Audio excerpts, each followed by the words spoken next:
الحمد لله وحده والصلاة والسلام على من لا نبي بعده. اللهم صل على سيدنا مولانا محمد وعلى آل سيدنا مولانا محمد كما صليت على إبراهيم وعلى آل إبراهيم إنك حميد مجيد. أما بعد فأعوذ بالله من الشيطان الرجيم. بسم الله الرحمن الرحيم. هو الذي بعث في الأميين رسولا منهم يتلو عليهم آياته ويزكيهم ويعلمهم الكتاب والحكمة. وقال الله سبحانه وتعالى ذكر إنما أنت مذكر. وقال الله سبحانه وتعالى إنما يخشى الله من عباده العلماء. وقال الله سبحانه وتعالى أمن هو قانت آناء الليل ساجدا وقائما يحذر الآخرة ويرجو رحمة ربه قل هل يستوي الذين يعلمون والذين لا يعلمون إنما يتذكر أولو الألباب. وقال عليه الصلاة والسلام إنما بعثت معلما. وقال عليه الصلاة والسلام العلم علمان، فذاك علم نافع وعلم على اللسان فذاك حجة الله على ابن آدم. وقال عليه الصلاة والسلام أنا لكم بمنزلة الوالد أعلمكم. وقال عليه الصلاة والسلام مثل ما بعثني الله به من الهدى والعلم كمثل غير الكثير إلى آخر الحديث. وكما قال عليه الصلاة والسلام. میرے انتہائی محترم بزرگ صاحب جو انبیاء کی بعثت کا اصل مقصد تعلیم دینا ہے. انبیاء کی بعثت کا اصل مقصد تعلیم دینا ہے. فرمایا انما بعثت معلما کہ مجھے اللہ تعالیٰ کی طرف سے معلم بنا کر بھیجا گیا ہے. کیا مطلب ہے تعلیم کا؟ اس زمانے میں مسلمان اس جہالت کا شکار ہوا ہے کہ اس نے ہر سیکھنے والی چیز کو تعلیم کا لفظ اور تمام دنیا کے فنون کو علم کا لفظ دے دیا. اس جہالت میں امت پڑی ہوئی تھی کہ نبی کی بعثت ہوئی. نبی نے آ کر علم اور فن میں فرق کیا ہے اور مسلمان نے ظلم یہ کیا کہ علم اور فن کو ایسا جمع کر دیا. جبکہ حیرت کی بات یہ ہے کہ جب مسلمان کا یقین فنون سے پھیلنے کا ہو، جب مسلمان کا یقین فنون سے پھیلنے کا ہو تو پھر علم کی طرف متوجہ کیسے ہو؟ امت کی جہالت کا سبب یہ ہے اور امت کے ارتداد کا سبب یہ ہے کہ مسلمان وہ دنیا کے فنون کو علم کا درجہ دے رہا ہے. ساری قومیں، قوم فرعون ہو یا قارون ہو، ہر قوم کا نعرہ یہ تھا کہ علم ہمارے پاس ہے. آپ قرآن اختلاف دیکھیے، ہر قوم کا نعرہ یہ تھا علم ہمارے پاس ہے. ان کے مقابلے میں علیہ السلام کہتے تھے علم تو ہم اللہ کے یہاں سے لے کر آئے ہیں. یہ اپنے دنیاوی تجربات کو علم کہتے تھے. انبیاء علیہ السلام احکام کو علم کہتے تھے.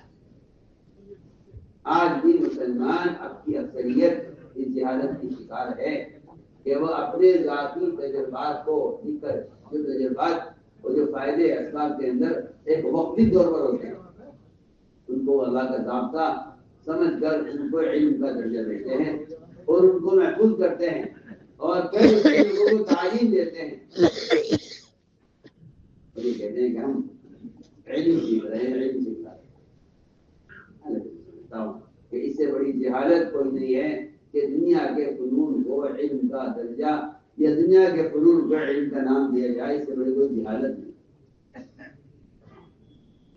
پھر ہم نے نہیں کہا علم میرے پاس بڑی قرآن.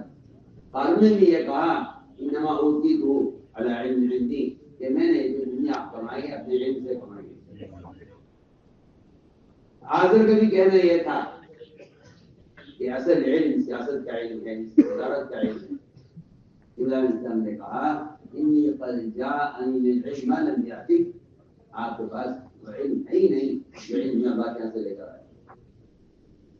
آپ غور کیجیے، سارے کفار اور سارے فرائض ان سب کا کہنا یہ تھا اپنے نبیوں سے کہ علم تو وہ ہے جو ہمارے پاس ہے۔ اسی لیے اللہ مجھے معاف فرمائے، ایک بات کہنی پڑتی ہے مجبوراً، اس زمانے کا مسلمان دنیا کے فنون پر فخر کرتا ہے، خالص کفر کا ہے۔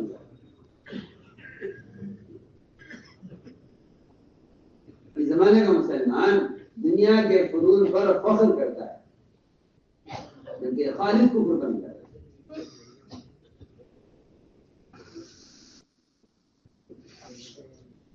ڈاکٹر بن جائے تو فخر ہے، پروفیسر بن جائے تو اس کو فخر ہے، یہ سائنسداں بن جائے تو اس کو فخر ہے، بلکہ بڑی عزت کے ساتھ اہل فنون کا تعارف کرایا جاتا ہے۔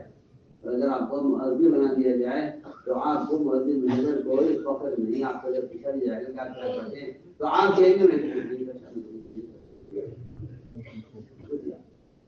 مؤذن کہے گا میں کچھ نہیں کرتا،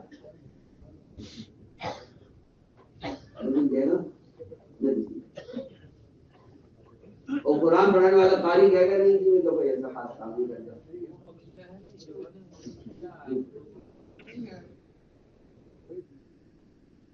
جبکہ مؤذنین کی گردنیں اتنی اونچی ہوں گی قیامت میں کہ مؤذن الگ پہچانے جائیں گے اور علماء کو ایک کنویں سے نور کے ٹیلے پر چڑھا دیا جائے گا کہ ساری مخلوق ان علماء کو اپنے سے اونچے دیکھے گی،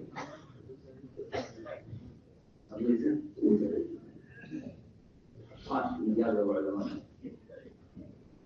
لیکن دنیا میں ایک مؤذن کو یہ کہتے شرم آتی ہے کہ میں مؤذن ہوں، جبکہ اس بات پر مسلمان کو فخر کرنا چاہیے۔ عمر رضی اللہ تعالیٰ عنہ زمانے خلافت میں مؤذن بننا چاہتے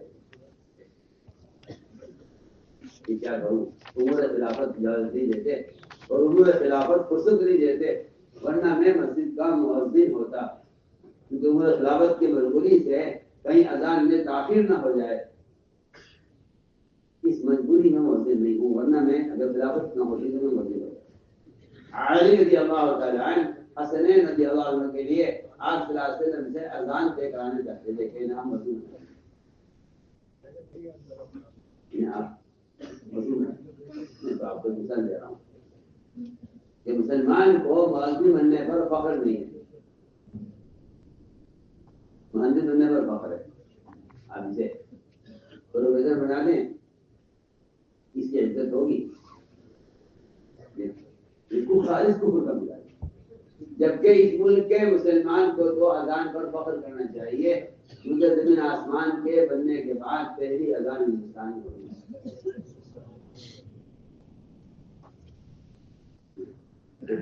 کوئی انسان دنیا میں نہیں تھا، دنیا میں کوئی انسان نہیں تھا،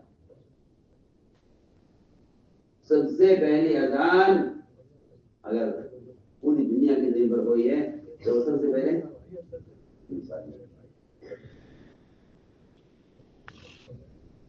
آدم علیہ السلام کو اللہ نے ان کی لفظ پر نیچے اتار دیا، یہ ساتھ نہیں تھی، وحشت تھی، تنہائی، اللہ کے غصے کا الگ غم۔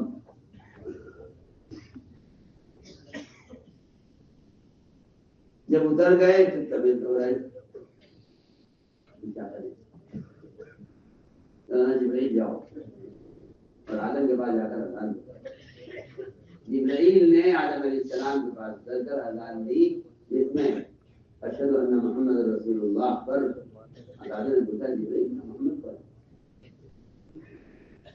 آپ کی ذریت میں، آپ کی اولاد میں سید الانبیاء ہیں۔ تو میں نے عرض کیا کہ مسلمان کو فخر کرنا چاہیے، یہ مؤذن میں اس کی مثال دے رہا تھا پر علم پر مسلمان کو فخر نہیں. ہاں دنیا کا جہل پڑھ لے تو اس کی عزت ہے، اس کا مقام ہے. کیا آپ سے شرم کی بات ہے، علماء بھی ایسے فنون والوں کی تعظیم کرتے ہیں. جن کا حال یہ ہے کہ یہ علم کا مذاق اڑاتے ہیں اپنے فنون کی وجہ سے. اللہ نے قرآن میں فرمایا کہ جن لوگوں نے اپنے فنون کی وجہ سے علم کو ہلکا سمجھا اللہ نے سب کو ہلاک کر دیا.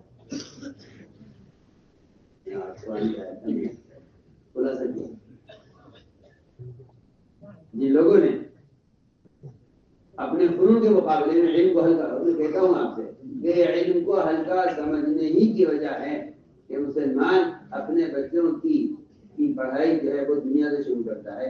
یہ علم کو ہلکا سمجھنے کے لیے خدا کی قسم اتنا علم کو ہلکا سمجھنے کے لیے اتنا کافی ہے کہ آپ اپنے بچوں کی تعلیم کی ابتدا دنیا کے فنون سے کریں. یہ علم کی حقارت کے لیے کافی ہے. تو جبکہ میری بات یاد رکھنا، علم کی حفاظت نماز کی حفاظت کے برابر ہے. علم کی حفاظت نماز، علم کی تحقیر نماز کی تحقیر کے برابر ہے. کیونکہ نماز کی تحقیر کفر ہے. علم کی تحقیر نماز کی تحقیر کے برابر ہے. نماز کو ہلکا سمجھنا، علم کو ہلکا سمجھنا دونوں برابر ہے. اگر فرق ہوتا ہے اس میں تو میں سمجھتا ہوں کہ علم کی تحقیر پر اللہ کی طرف سے ہلاکت کی دھمکی اور عذاب کا نازل ہونا چاہیے.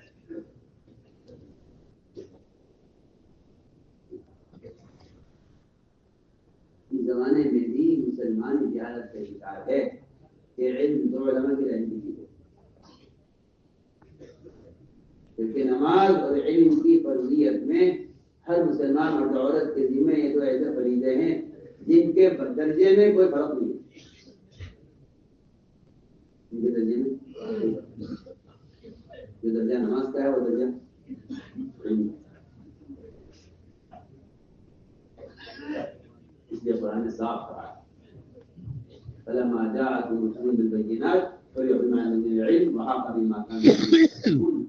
جب انبیاء علیہ السلام ان کے بعد اللہ کے احکام لے کر آئے تو انہوں نے اپنے فنون کو لے کر نبی کے علم کا مذاق بنایا اور اللہ نے اس پر سب کو ہلاک کر دیا.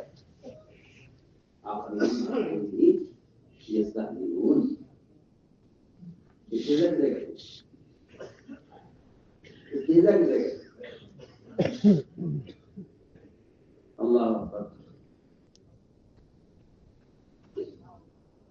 آپ کسی جگہ جائیں اور وہاں آپ کا استقبال نہ ہو تو آپ اس کو اپنا استعداد سمجھیں کہ ہمارا استقبال ہمیں کسی نے پوچھا نہیں.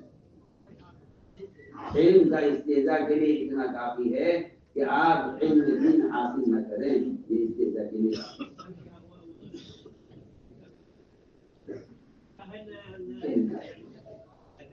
یہ امت اکثریت زیادت کی شکار ہے. یہ دنیا کے فنون کو علم کے علت کے امداد شکر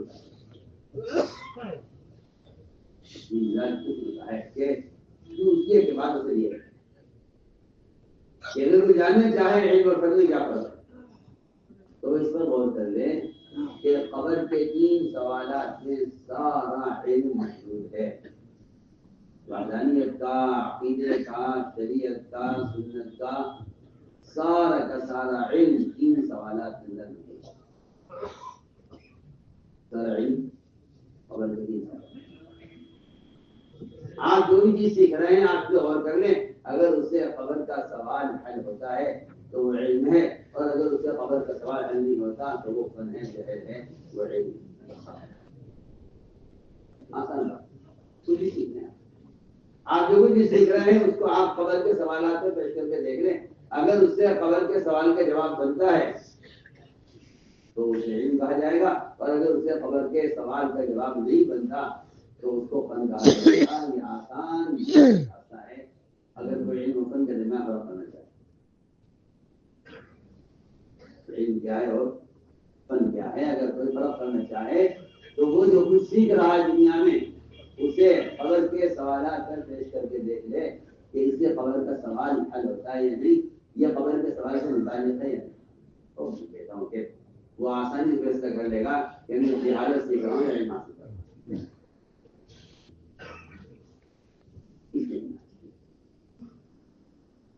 یہ ایک غلط سبق پڑھایا گیا ہے مسلمان کو کہ اگر آپ دنیا کے فنون سیکھ کر انسانوں کو راحت پہنچائیں تو یہ آپ کی نجات کے لیے اور آپ کی کوشش کے لیے کافی۔ میں کہتا ہوں کہ ایک کافر اگر دنیا میں ایسی چیزیں تیار کر دے جس سے ساری دنیا کے مسلمانوں کو اور عوام کو سب کو فائدہ پہنچے تو اللہ تعالیٰ ایسے کافروں کو ان کی خدمات کا بدلہ دنیا میں لے کر مل جائیں گے آخری پر۔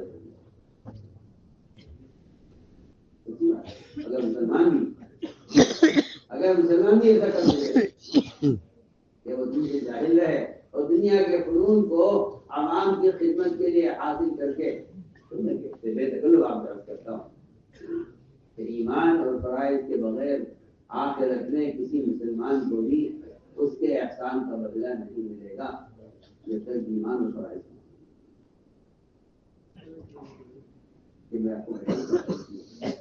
بہت مسلمان ایسے جنہوں نے دنیا کے فنون کو عوام کی خدمت کے عنوان سے علم کا بدل سمجھ لیا،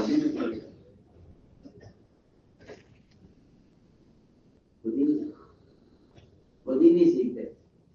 انہوں نے عوام کی خدمت کے لیے دنیا کے سیکھنے کو علم کا بدل سمجھ لیا، جبکہ اللہ تعالیٰ ان کے ساتھ وہ معاملہ کریں گے جو گھر کے ساتھ کریں گے۔ اللہ تعالیٰ ان کو ان کی خدمات کا بدلہ دنیا میں دے کر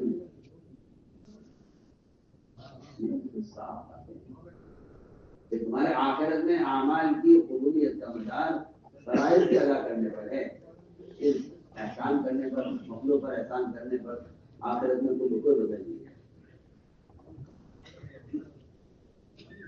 کیونکہ کفار ایمان اور فرائض سے خالی ہیں، اس لیے ان کو بدلہ دنیا میں دیا جائے گا۔ اگر مسلمان بھی اس راستے پر چلے گا تو اللہ اس کو بھی اس کے احسان میں بدل دنیا میں دے دے گا۔ میں نے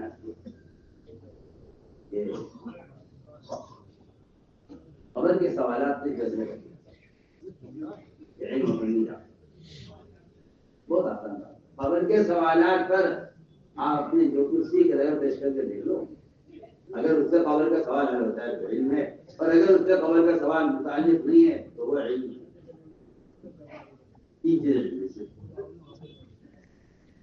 ربوبیت کا علم، شریعت کا علم، سنت کا علم، یہ تین چیزیں، یہ تین سوال قبر کے، من ربک وما دینک وما انت فی هذا الرجل، یہ تین سوال ہیں قبر کے۔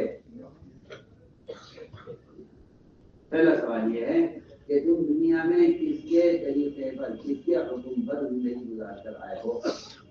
من ربک، آپ کے پالنا کون ہے؟ یہ آپ کا پالنے والا کون ہے؟ من ربک کا مطلب یہ نہیں کہ آپ کا پالنے والا کون ہے۔ من ربک کا مطلب یہ ہے کہ آپ یہ بتائیے کہ آپ زندگی میں 60 سال 70 سالہ زندگی آپ کس کے تابع رہ کر آئے ہیں؟ آپ نے کس کی اطاعت کی؟ آپ نے کس کی اطاعت کی؟ من ربک۔ اگر آپ نے رب کی اطاعت کی ہے تو آپ یہ بتائیے کہ آپ نے رب کی اطاعت کس رسول کے طریقے پر کی ہے؟ ہماری۔ اور اگر آپ نے برابر عمل کیا ہے تو تیسرا سوال یہ ہے کہ آپ متبع سنت تھے یا نہیں؟ اگر آپ متبع سنت تھے تو آپ ہم صاحبوں کو پہچانیں گے، اور اگر آپ متبع سنت پر نہیں تھے تو آپ کہیں گے تیسرے سوال پر کہ میں نہیں جانتا کہ محمد کون ہے۔ میں نام تو میں نے سنا ہے، نام تو میں نے سنا ہے، لوگ تو ذکر کیا کرتے تھے لیکن ان کو پہچانتا نہیں۔ یہ قبر کا سوال پر یہ جواب بھی دے گا، قبر کا بندہ یہ جواب نہیں دے گا میں نہیں جانتا۔ میں نے عرض کیا کہ یہ قبر کے 3 سوالات ہیں جنہوں نے فن اور علم میں فرماتے تھے کہ قبر میں زبان یقین عمل پر چلے گی، معلومات پر نہیں چلے گی، معلومات پر قبر میں زبان یقین عمل پر چلے گی، معلومات پر نہیں چلے گی۔ یہ کرنے والے بھی کہیں گے ہاں آدمی نہیں ہے۔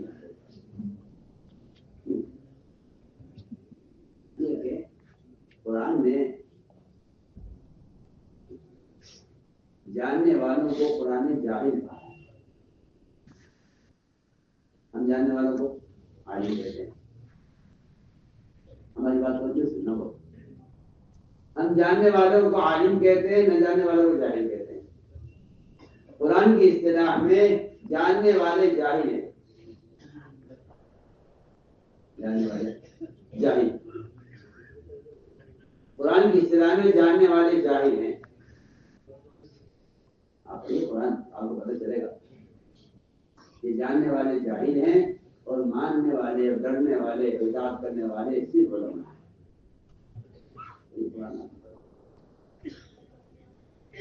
جاننے والوں کو جاہل کہا، جاننے والوں کو جاہل کہا ہے قرآن نے۔ کیا وجہ ہے؟ وجہ یہ ہے کہ جو لوگ علم رکھتے ہیں، اگر ان کا عمل اور ان کا کوئی مطالبہ، دونوں باتیں، ان کا عمل یا ان کا مطالبہ اگر علم کے خلاف ہے تو قرآن ان کو میرا جاہل کہتا ہے،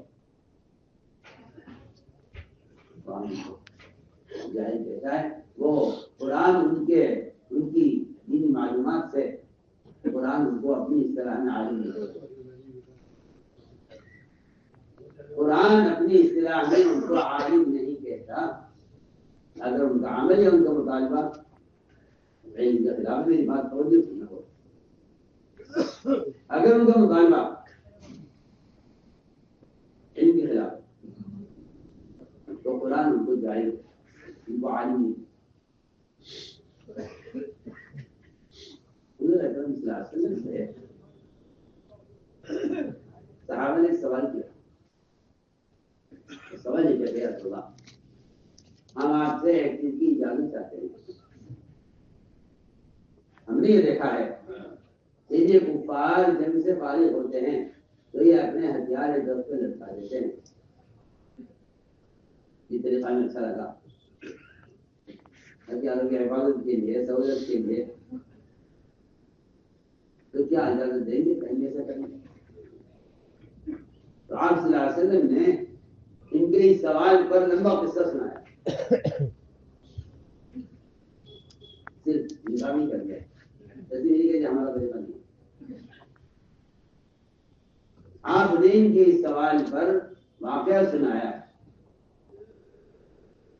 کہ جب موسیٰ علیہ السلام اپنی قوم کو لے کر بحر قلزم سے پار ہو گئے، فرعون غلط ہو گیا، تو وہاں سے چلتے ہوئے راستے میں بنی اسرائیل نے اس لوگوں کو دیکھا جو ایک بت کی پوجا کر رہے،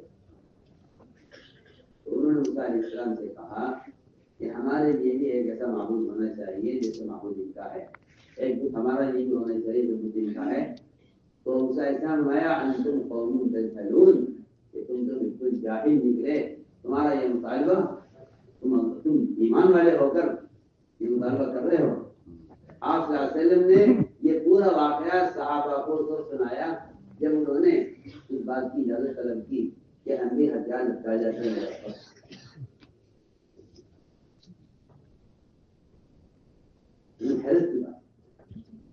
اگر تمہارا مطالبہ غیر مسلم کے طریقے پر عمل کا ہے، آپ صلی اللہ علیہ وسلم نے اس کے جواب میں یہ فرمایا کہ تمہارا یہ مطالبہ، یہ بت پرستوں کی بت پرستی کا جو مطالبہ ہے، یہ تمہارا یہ جو مطالبہ ہے یہ تمہیں وہاں تک پہنچا دے گا،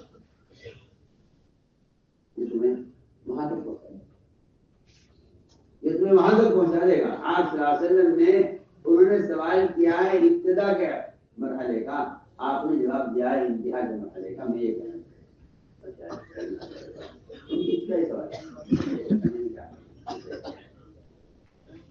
تو آپ کو بتانا یہ تھا کہ اگر تمہارا مطالبہ ان کے طریقوں کا ہے تو پھر یہ طریقے تمہیں وہاں پہنچا دیں گے،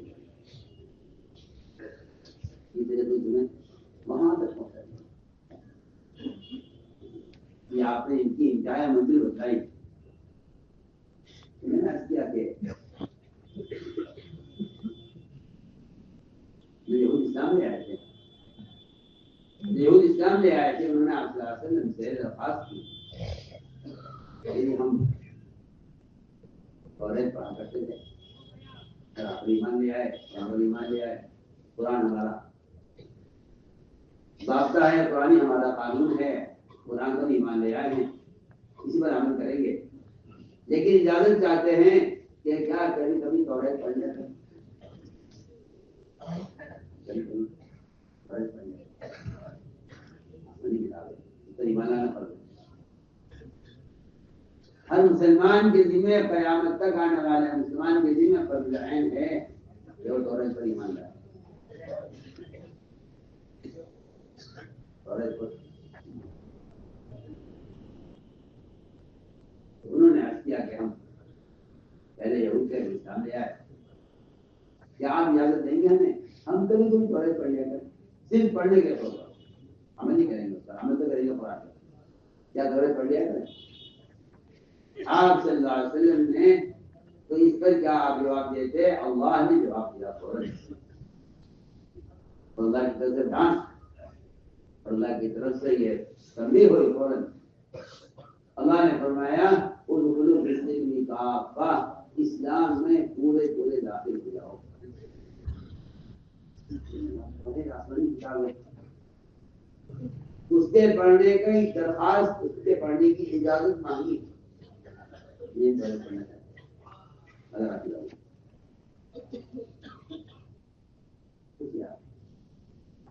میں ایک سوال کرتا ہوں، ڈاکٹری پڑھنے والے، انجینئر پڑھنے والے، انگریزی پڑھنے والے، اسکول میں پڑھنے والے، ان سے پوچھو کہ ان میں سے کون سی چیز آسمان سے نازل ہوئی ہے جو آپ پڑھ رہے ہیں، اور وہاں آسمانی کتاب تو ہے جس پر ایمان لانا فرض ہے ہر مسلمان کے لیے، انہوں نے صرف اس کو پڑھنا چاہا، عمل کرنا نہیں تھا، اس پر کیا عمل تو کریں گے قرآن پر، اس کو صرف پڑھنا چاہیے۔ تو قرآن نے یہ کہا کہ دو کشتی کے سوار مت بنو، اسلام میں پورے پورے داخل ہو جائے،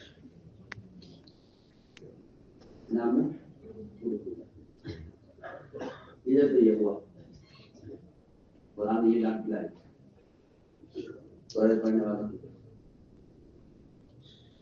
ادھر یہ ہوا کہ عمر رضی اللہ تعالیٰ عنہ ان کو شوق ہوا کہ قرآن بھی سیکھ لیا، حدیث بھی سیکھ لی، سارے علوم حاصل کر لیے، آج لاتے ہیں امریکہ کو خود سمجھنے والے اس امت کے ملہم، اللہ کے دین کو صحیح بات اعلان کی جاتی ہے،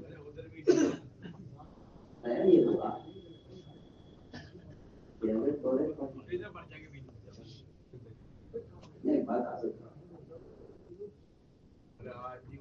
اپنی معلومات میں اضافہ کرنا،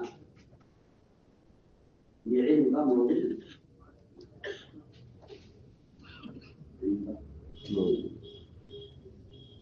اپنی معلومات میں اضافہ کرنا یہ علم کا موضوع نہیں ہے۔ علم کا موضوع کیا ہے؟ میں بہت اہم بات کر رہا ہوں، آسان۔ علم کا موضوع ہے اس بات کی تحقیق کرنا کہ اللہ تعالیٰ مجھ سے کیا چاہتا ہے، یہ بھی پڑھو، یہ بھی پڑھو، وہ بھی پڑھو، یہ بھی پڑھو،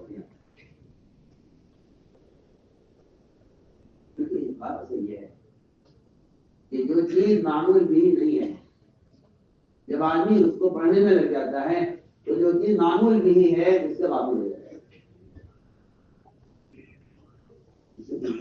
واقف ہو جاتا ہے، کیونکہ میں جو دونوں نے آپ کو مثالیں دی ہیں دے رہا ہوں، یہ دونوں مثالیں ایسے علم کی ہیں جو معمول بھی نہیں ہے۔ اسے پتہ چلتا ہے کہ علم کا حاصل کرنا محض عمل کے لیے، علم کا حاصل کرنا محض عمل کے لیے ہے، جو چیز معمول بھی نہیں ہے منسوخ ہو گئی، معمول بھی نہیں، تو آپ نے ایسی چیز کو پڑھنے میں کیوں لگ رہے ہیں جس پر اب عمل کرنا نہیں ہے؟ کیونکہ علم کا حاصل کرنا محض عمل کے لیے ہے. جس چیز پر عمل منسوخ ہو گیا اس کی تعلیمات کیوں لگے گی؟ میں بہت سی مثال دیتا ہوں کہ عمر جیسے فقیر کہ اگر تمام زمین کا علم رکھا جائے ترازو کے ایک پڑھنے میں اور تنہا عمر کا علم رکھا جائے ترازو کے ایک پڑھنے میں تو عمر کا علم مل جائے گا اور عمر کا علم زیادہ ہوگا. اس امت کے منام کہلاتا ہے. ان سے بات کا کوئی اندیشہ نہیں تھا کہ وہ توریت پر عمل کریں گے. کوئی اندیشہ نہیں تھا کہ وہ توریت پر عمل کر لیں گے. ان کا صرف چاہا کہ دیکھے تو صحیح اللہ نے عیسیٰ علیہ السلام کو کیا کام دیا. ساری امت کی اس کے کچھ اوراق لیے اسی وجہ سے اور ان کو ہاتھ میں لے کر آپ کے میں حاضر ہے. میں ان کے ہاتھ میں کیا ہے آج کیا کہ اوراق ہیں جن توریت کے اور میں نے پڑھے ہیں تاکہ میرے علم میں اضافہ ہو. بس اتنا سن تھا جو رقم صلی اللہ علیہ وسلم اتنے غصے میں آ گئے آپ تنسیح نہیں بدل گئے. آپ نے ویسے کچھ نہیں کہا, بات یہاں ختم ہو جاتی. آپ نے اس کو اجتماعی مسئلہ بنایا. آپ نے اس کو اجتماعی مسئلہ بنایا. ایسا نہ ہو کہ آج ہم توریت پڑھ رہے ہیں چلیے کسی اور کو بھی شوق ہوتا ہے پڑھنے کا. آپ نے اعلان کر دیا سب کے جمع ہونے کا اور آپ کے غصے کا حال یہ تھا کہ انصاروں میں اعلان ہو گیا کہ انصار میں اعلان کیا کہ سب تلواریں لے چلو. اللہ کے نبی کو کوئی بڑی بات پیش آئی, کسی نے آپ کو ستایا ہے زیادہ. سارے انصار تلواریں لے کر مسجد میں جمع ہو گئے. آپ صلی اللہ علیہ وسلم نے مجھے تشریف فرما ہوئے اور سارا غصہ آپ کا شروع پڑا.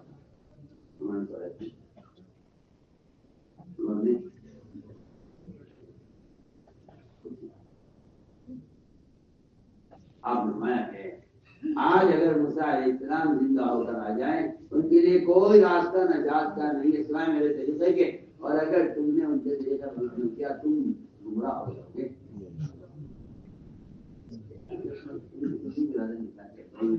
آپ کو چھوٹوں کا چاہیے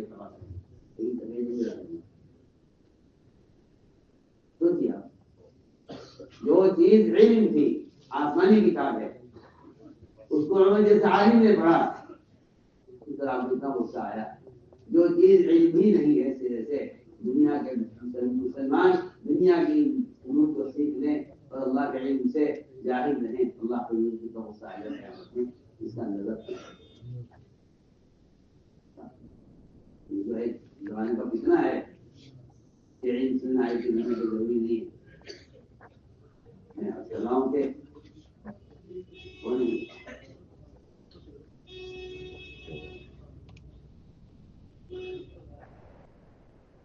میں نے عرض کیا کہ اسے غور کیا جائے اتنا غصہ آپ کا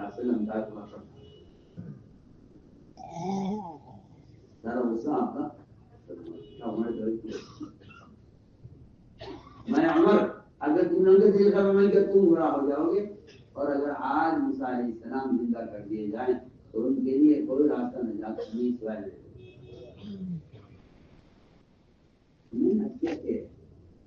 اس بات کو غور کیا علم کیا ہے.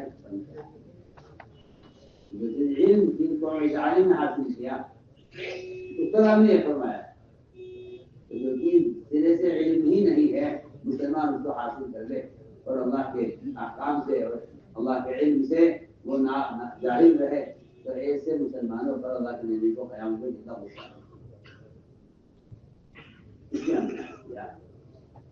یہ علم کو قرآن کی قرآن فرقان ہے. قرآن فرقان ہے وہ علم اور معلومات کو فرق کر رہا ہے. آپ تو مانتے ہی نہیں بات کو. آپ تو کہتے ہیں جو معلوم ہے علم ہے جو علم معلوم ہے. وہ قرآن کہتا ہے نہیں علم الگ ہے معلومات الگ ہے. قرآن کہتا ہے علم الگ ہے معلومات الگ ہے. غور کیجیے قرآن آپ غور کیجیے قرآن نے علم اور معلومات کو الگ الگ کر دیا. کہہ دیا کہ علماء صرف وہ ہیں جن کے دل میں اللہ کا ڈر ہے. قرآن صاف ہے.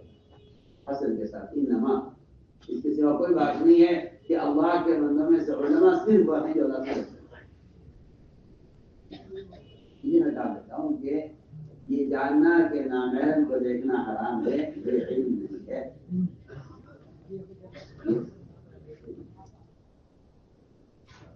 یہ اتنا اگر جانتا ہے کہ نامحرم کو دیکھنا حرام ہے یہ علم یہ معلومات ہے.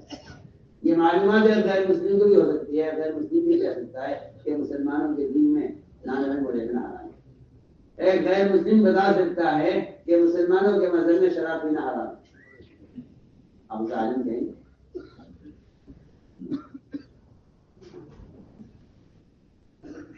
اگر آپ کے پاس دماغ ہے اس کے پاس بھی دماغ ہے اس کی کیا فرق ہے. میں کہنا چاہتا ہوں کسی مسلمان کا یہ جاننا کہ نامحرم کو دیکھنا حرام ہے یہ علم نہیں ہے. ہماری غلطی یہ معلومات ہے. یہ معلومات ہے. یہ معلومات ہے کہ آپ جانتے ہیں کہ نامحرم کو دیکھنا حرام ہے. علم کیا ہے؟ سوال اس بات کا ہے پھر علم سے کہیں گے. اگر یہ معلومات ہے کہ نامحرم کو دیکھنا حرام ہے جھوٹ بولنا حرام ہے. اگر آپ کہتے ہیں یہ علم نہیں ہے تو پھر سوال اس کا ہے کہ پھر علم سے کہیں گے. کہیں گے پھر علم یہ ہے کہ آپ نامحرم سے نظر ہٹا لیں تو یہ علم ہے.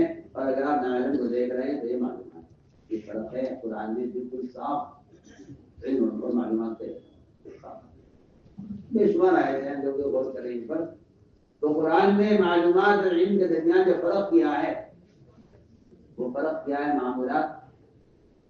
معمولات اور معلومات. اس میں فرق کیا ہے قرآن میں. جن کے پاس علم جن کے پاس جو ہے معلومات ہے وہ کہتے ہیں کہ یہ جانتے ہیں کہ ہاں یہ ہے. لیکن عالم قرآن میں کہہ رہا ہے جو اس پر عمل کرتے ہیں اور اللہ کے حرم کی چیز سے ڈرتے ہیں اور بچتے ہیں. تو کہیں تو قرآن یہ کہہ رہا ہے کہ اللہ سے ڈرنے والے علماء ہیں. کہیں قرآن یہ کہہ رہا ہے کہ قانون کی ساری مالیت کے مقابلے میں عمل پر ملنے والے اجر کو اور عمل پر احتساب کرنے والوں کو قرآن یہ کہہ رہا ہے کہ علماء سے وہ ہیں جن میں احتساب علماء سے وہ ہیں جن میں احتساب وہ علماء. وقال الذين اوتوا العلم ويلكم ثواب الله خير. عالم ہوگا کہ وہ ساری دنیا کی مالیت کو ایک عمل کے مقابلے میں بے حیثیت یقین کرے گا اور عمل پر اجر اور عمل پر احتساب کرے گا. جو کہ عالم کہتے ہیں جن میں احتساب ہوتا ہے. احتساب ہوگا قرآن کا بول دیا. جو قرآن نے علم اور معلومات کا فرق ہے کہ قرآن پڑھنے والوں کو عالم کہہ رہا ہے احتساب کرنے والوں کو عالم کہہ رہا ہے. قرآن نے علم کو ذکر کہا ہے علماء کو اہل ذکر کہا ہے. کیا مطلب ہے؟ زمانے کے لوگوں نے علم کو الگ الگ کر دیا. تعجب ہوتا ہے کہتے ہیں یہ صوفیہ کا مطلب ہے یہ علماء کا مطلب ہے. یہ کیسے ہوگا؟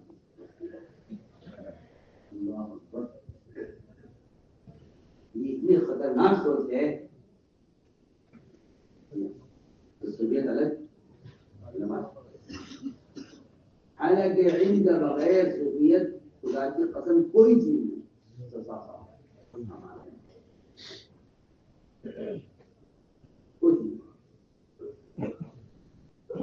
علم کا بغیر تصوف کوئی چیز نہیں. ہماری ایسا کا خطرناک محفوظ ہے اور وہ ڈرنے والا محفوظ ہے. اور فرماتے ہیں کہ علم کے بغیر اگر آپ صوفی ہیں تو فرمایا کہ جاہل صوفیہ کو شیطان استعمال کرتا ہے امت کو گمراہ کرنے کے لیے. ہمارے ایسے منصوب ہو جاہل صوفیہ کو شیطان استعمال کرتا ہے امت کو گمراہ کرنے کے لیے.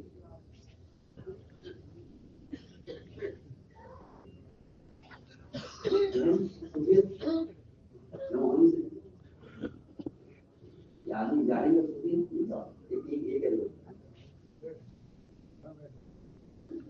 ہم سمجھتے ہیں عالم ذاکر. حالانکہ ذاکر اسے کہا گیا ہے جو ہر قدم پر محمد صلی اللہ علیہ وسلم کے طریقے پر اللہ کے احکام کو یاد رکھتے اس خدا کی بات.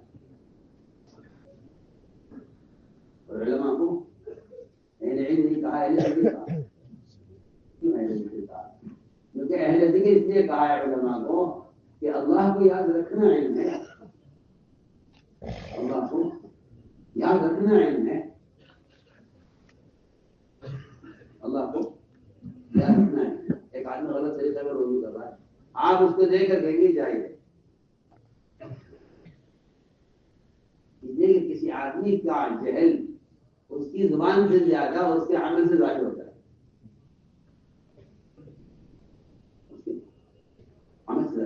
آدمی کا جہل اس کے عمل سے ظاہر ہوتا ہے، اس کا جہل اس کے عمل سے ثابت ہو جاتا ہے. اب بہت سارے قرآن میں کئی علماء کو اہل ذکر کہا جا رہا ہے، کئی علماء کو اللہ سے ڈرنے والا کہا جا رہا ہے، کئی علماء کو اللہ سے اجر پہ احتساب کرنے والا کہا جا رہا ہے. اور کہیں تو عجیب ہے کہ رات کو قیام کرنے والے اور رات رکوع سجدے میں گزارنے والے اور دن میں اللہ تعالیٰ سے ڈرنے والے اور اس کی آخرت رحمت کی امید کرنے والے یہ ہیں علماء.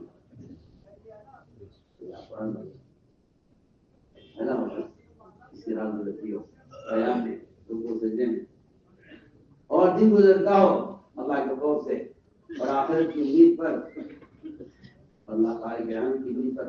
میرا جاننے والے جانے والے برابر ہو سکتے ہیں.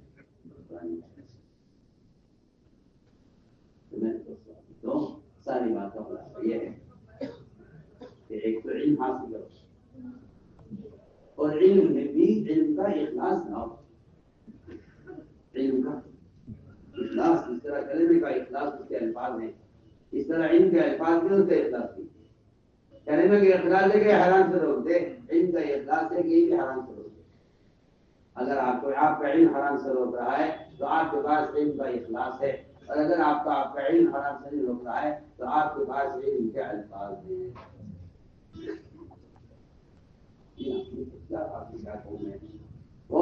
اور اس کا کام ہی الفاظ بنانا ہے. الفاظ کیسے لاتے ہیں؟ کورس کا کام ہے الفاظ سمجھانا. کورس کا کام ہے الفاظ سمجھانا. کورس کا کام ہے جیسے الفاظ جہاں بھی سیکھ لیتا ہے. الفاظ بات کری ایسے ہیں جو آپ کی آواز میں، آپ کے لہجے میں آپ کی پوری بات نقل کرتی ہے. آپ کی پوری بات نقل. اس لیے قرآن میں علم کو کہیں عبادت سے جوڑا ہے، کہیں احتساب سے جوڑا ہے. میں کہتا ہوں کہ فقاہ جسے کہتے ہیں، فقیہ ہوتا ہے جو حلال جائز نفع کی وہ چیز جس کے لوگ عادی ہیں، عالم اسے کہتے ہیں، اور فقیہ اسے کہتے ہیں جو اس حلال جائز نفع کی چیز میں یہ چیز تلاش کرتا ہے کہ اس کا دین پر کیا، دین میں کیا نقصان ہے، اس چیز کا دین پر کیا بدل پڑ رہا ہے. رضی اللہ تعالیٰ عنہ ایسے فقیہ، رضی اللہ عنہ ایسے ہی فقیہ. اکبر کی فقاہت یہ ہے کہ وہ حلال جائز نفع کی وہ چیز جس کے لوگ عادی ہیں وہ اس بات پر غور کرتے تھے کہ اس کا عبادت پر کیا اثر پڑتا ہے، معاشرے پر کیا اثر پڑتا ہے. عمر رضی اللہ تعالیٰ عنہ کے فقاہت میں سے ہیں کہ حضرت نے شراب حرام کر یہ بھی ضرورت کی چیز ہے، ضرورت کی چیز ہے. اس کی وجہ سے اگر کوئی نقصان بھی ہو رہا ہے تو وہ برداشت کر لیا جائے گا نقصان، کیونکہ ایسا اس کی ضرورت ہے. مسلمانوں کو شراب کی حق کی ضرورت، شراب کی ضرورت، شراب کی عادت، شراب کا نفع،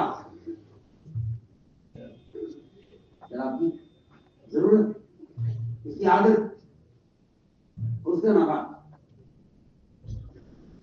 اور حلال اللہ کی طرف سے، حلال اللہ کی طرف سے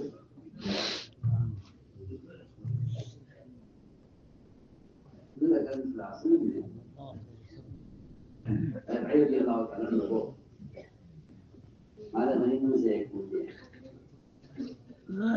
ایک پہلے سے تھا، بیٹی نے شادی کر دی، ولیمہ کا انتظام نہیں تھا۔ ایسا خیال کیا کہ یہ دو اونٹ ہیں، ان اونٹوں کو میں لے کے جاؤں گا جنگل اور وہاں سے گھاس کاٹوں گا اور اس پر اونٹ پر لا کر لاؤں گا اور لا کر وہ گھاس بڑی ضرورت کی ہوگی اس پر تو لا کر مہینے میں بیچوں گا، اس کی جو آمدنی ہو جائے گی اس سے ولیمہ کروں گا۔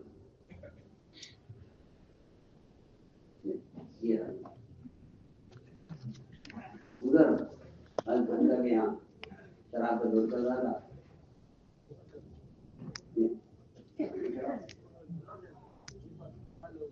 ایک گانے والی گا رہی تھی، اس نے گاتے گاتے اپنے گانے میں اللہ حمد شب النوائی ونما لا في الجناي ويسكن الفات منها وضرجون حمد للدماء وعجل من طيبها بشرب كثيرا من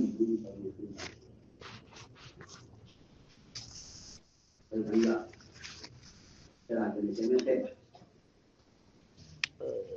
اس نے یہ کہہ دیا گانے والی نے گاتے گاتے کہ دیکھ کے اس میں عمدہ اونٹنیاں بیٹھی ہوئی ہیں سامنے شہر میں لڑکے عامر میں، اور دیکھ یہاں بنی بیٹھی ہوئی ہیں اور کیسے ان سے کوہان والی کیسے شاندار ہیں، تو جلدی خنجر اٹھا اور ان کو جلدی ذبح کر اور اس کے کلیجی گردے الگ کر اور اس کی روٹیاں بنا اور کچھ کا سالن بنا اور کچھ کے ٹکے بنا اور یہ کر اور یہ کر، وہ اپنے اشعار میں کہتی گئی اور حمزہ اٹھے اور نظر لیا بات علی کی روح کے بیچارے وجہ کی تیاری کے لیے لا کر رکھی تھی، انہوں نے انہیں کاٹا گوشت بنایا پکایا کھایا، رضی اللہ تعالیٰ نے آئے آگے دیکھا تو دونوں نہیں ہے آپ کی حضرات ہے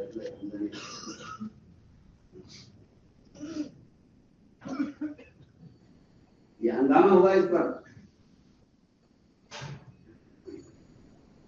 ادھر تو معاشرے میں یہ نقصان شراب تھا، اور ادھر ایک صاحب نے نماز پڑھائی مغرب کی، ادھر ایک کافی میں اٹک گئے امام صاحب، ادھر ادھر کیوں اٹکے کیوں بولے کیا میں نے شراب پی لی تھی، اس کا تھوڑا سا اثر بچے کا واقعہ دماغ پر، تو اس طرح دوسرے کافی میں اٹک گئے، دھیرے لوگوں نے دے دیا نماز میں کہ تمہارے بھولنے کی وجہ کیا ہوئی؟ میری بھولنے کی وجہ یہ ہوئی کہ وہ شراب کا نشے کا اثر دماغ پر ہلکا سا رہ گیا تھا، اس کی وجہ بھول گئی بس۔ میں کہتا ہوں اس زمانے میں لوگوں نے گناہ کی چیزوں کو ضرورت کی چیز قرار دے دیا ہے، اور یہود و نصارہ نے انسانی ضروریات کو منکرات کے ساتھ باندھ دیا ہے، تاکہ آپ اگر ضرورت سے کوئی استعمال کریں تو آپ اس ضرورت کو منکر سے گزرے بغیر تو ضرورت کو آپ پورا نہیں کر سکتے ہیں، ضروریات کو منکرات سے جوڑ دیا، ضروریات سے جوڑ دیا، اور بیچارے ایسا اناڑی اور گدھے اور عقل سے پیدل ہیں جو کہتے ہیں بھائی اس کے ساتھ ضرورت جڑی ہوئی ہے، اس لیے تو سوچنا پڑے گا کہ اس کو استعمال کرنا چاہیے کیونکہ سب ضرورت نہیں ہے۔ میں کہتا ہوں ہم میں اور ہمارے دشمن میں فرق یہ ہے، ہمیں ہمارے دشمن میں صاف فرق یہ ہے کہ دشمن نے تو ان چیزوں کو اصلاً جوڑا ہے، ہم نے ان کو تباہ کا نام دیا ہماری بات ہوگی، دشمن نے ان کو ان کے ساتھ اصلاً جوڑا ہے، ہماری تعلیم نے اس کو تباہ کر دیا،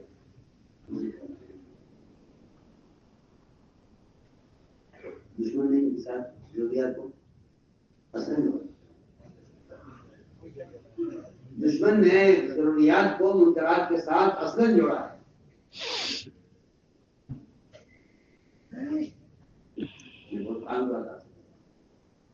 دشمن نے ضروریات کو منکرات کے ساتھ اصلاً جوڑا ہے، ان کے نزدیک سب سے اہم ضرورت منکرات ہے، اور آپ کی تعبیر نے ان سارے منکرات کو تباہ کر دیا ہے،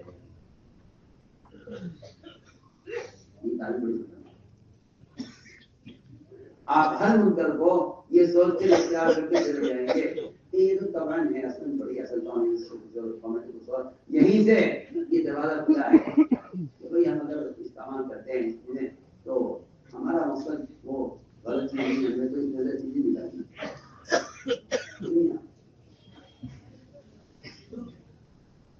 وہیں سے منکرات کے مختلف ہونے کا دروازہ کھلتا ہے. یہی سے مولوی صاحب منکرات کے مختلف ہونے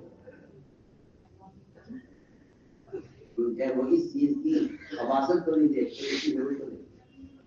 عمر رضی اللہ عنہ نے شراب کی ضرورت کو نہیں دیکھا، اس کی خباثت کو دیکھا. انہوں نے سینکڑوں راستے دیکھا. امام صاحب شراب نہ کیے، کیا انہیں شراب کرنے والی تھوڑی جائز تھا. امام صاحب شراب، ایک امام اگر نماز پڑھانے والا ہے تو یہ شراب نہ پیے، شراب ایسے وقت پینے کہ نماز کے وقت نشہ ختم ہو جائے، تو راستہ نکال گیا. کیونکہ اس کی ضرورت ہے شراب کی. کوئی راستہ ایسا نکالیے کہ جس سے نماز بھی ٹھیک ہو جائے، شرابی باقی ہے. یہ آج کے مسلمان کی سوچ یہ ہے کہ یہ چیز غلط ہے، مگر ہم اس لیے جب شراب حرام ہو گئی تو ایک علاقے والوں نے آ کر کہا کہ اصلا فلاں علاقے والے وہ شراب نہیں چھوڑ رہے ہیں. وہ یہ کہہ رہے ہیں کہ ہم مزدور طبقہ ہیں، ہمارا بدن ٹوٹتا ہے، ہمیں اس کی بڑی سخت ضرورت ہے. ہم مزدور طبقہ ہیں، ہم تھک جاتے ہیں بہت، ہمارا بدن ٹوٹتا ہے، جس کا علاج شراب سے ہوتا ہے. ایک علاقے والے آئے کہ بہت ٹھنڈا علاقہ ہے، یہاں برفباری ہوتی ہے، اور جس سے شراب کی پی کر وہ سردی سے اپنا علاج کرتے ہیں، آپ اجازت دے دیجیے.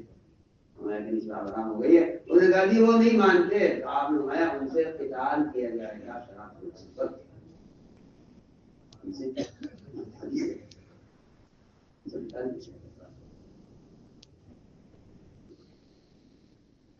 قتال کیا جائے گا شراب پر.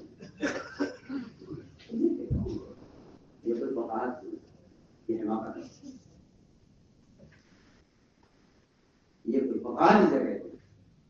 فقیر اسے کہتے ہیں جو جائز کے مقابلے میں سنت کی طرف مائل ہو.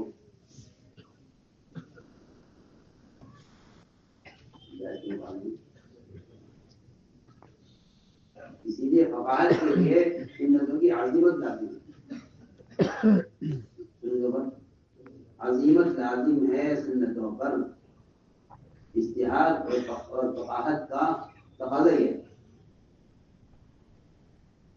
میں تو اس بات سے بہت ڈرتا ہوں.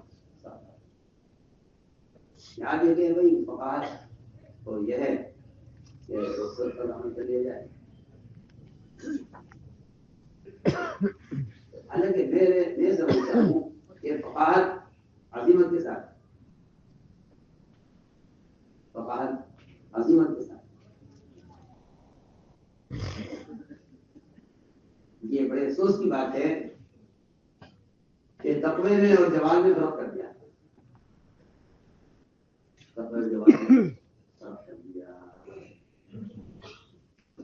تقوی اور جوال میں فرق کر دیا. میں بہت دن آپ سے کام کی بات کر رہا ہوں، کچھ نہیں ہے، لیکن کہنا ضروری کیا ہے.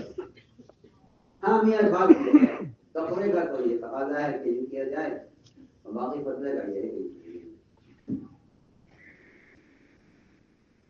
تصویر اور تصویر میں فرق کر دینے سے عظیمت خاصی متاثر ہوتی ہے. ان کے تعلق ختم لگے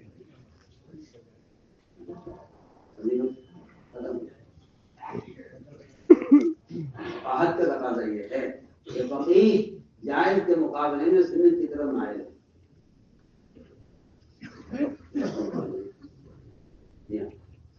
پہلے زمانے کے جج بھی اتنے فقیہ ہوتے تھے، اتنے فقیہ ہوتے تھے. اللہ اکبر. قاضی ابو یوسف کے سامنے وزیر نے کہہ دیا مجھے لوکی پسند نہیں ہے. انہوں نے فیصلہ یہ کیا ہے اپنی فقاہت سے کہ اس آدمی کو قتل کر دیا جائے کیونکہ یہ اسلام سے مرتد ہو گیا ہے.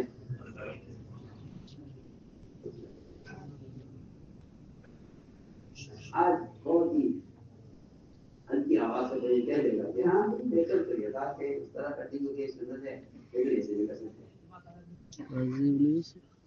کیا کہہ رہا اس زمانے میں لوگ اسے فقاہت سمجھتے ہیں کہ بہتر تو یہ تھا کہ آپ سنت پر عمل کرنے، لیکن ایسے بھی کر سکتے ہیں. میرے نزدیک سنت کا متبادل پیش کرنا سنت کو مٹانے کے لیے کافی ہے. سنت کا متبادل. سنت کا متبادل پیش کرنا سنت کے مٹانے کے لیے کافی ہے.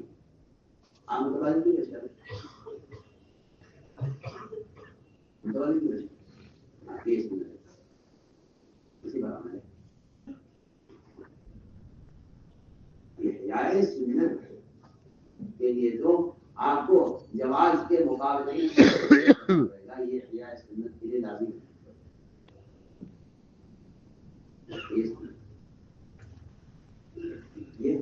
یہ سنت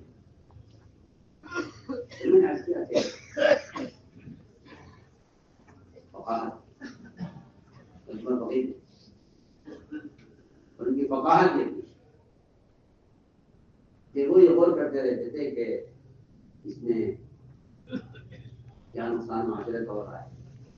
اللہ کی مطالعہ کا وسلم کی سامنے ہوتی تھی کفار حساب اور نظر پسند لوگ آتے تھے. رقموں کے بعد چلتی تھی کہ یہ اچھا نہیں لگتا کہ آپ کی اللہ کی مطالعہ دیکھتی ہیں ادھر یہ لوگ آ رہے ہیں پردہ دھانی سوچتا ہے. انہوں نے کہا ادھر پردہ ہونا چاہیے. ہمارا اللہ دیکھ رہے ہیں کہ نہیں آپ اللہ سے دعا کی اللہ سے کہیے پردہ ہونا چاہیے.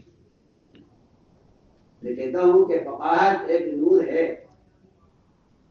جو اللہ کی طرف سے دیا جاتا ہے. اس نور کی روشنی میں آدمی رواجی چیزوں کے اندر دین کے نقصانات کو محسوس کرتا ہے. اسے فقاہت کہتے ہیں.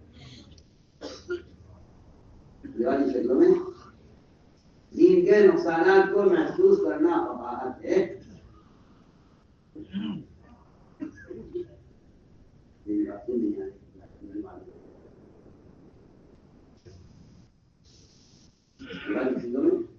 دین کے نقصانات کو محسوس کرنا پڑا ہے.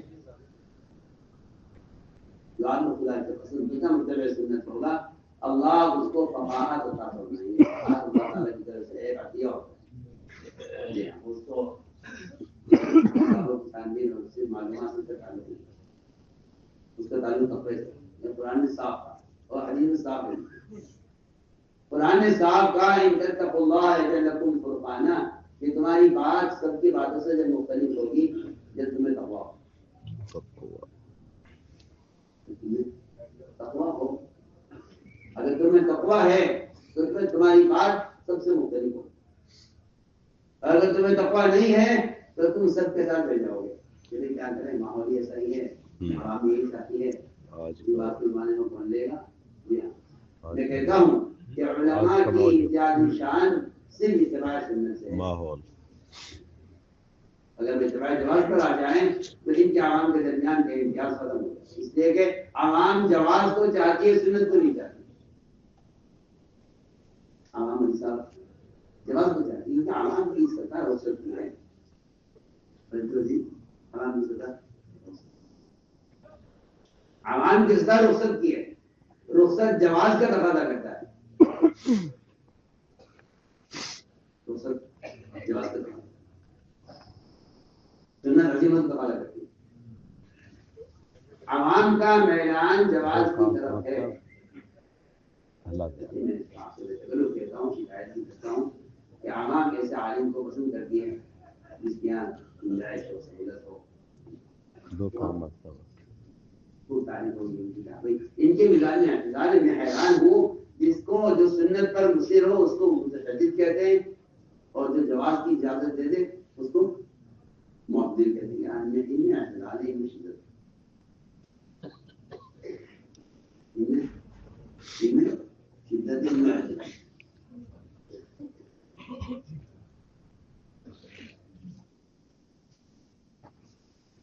تو متقدمین کا مزاج یہ رہا ہے کہ وہ سنت کے خلاف پر راضی نہیں ہوتے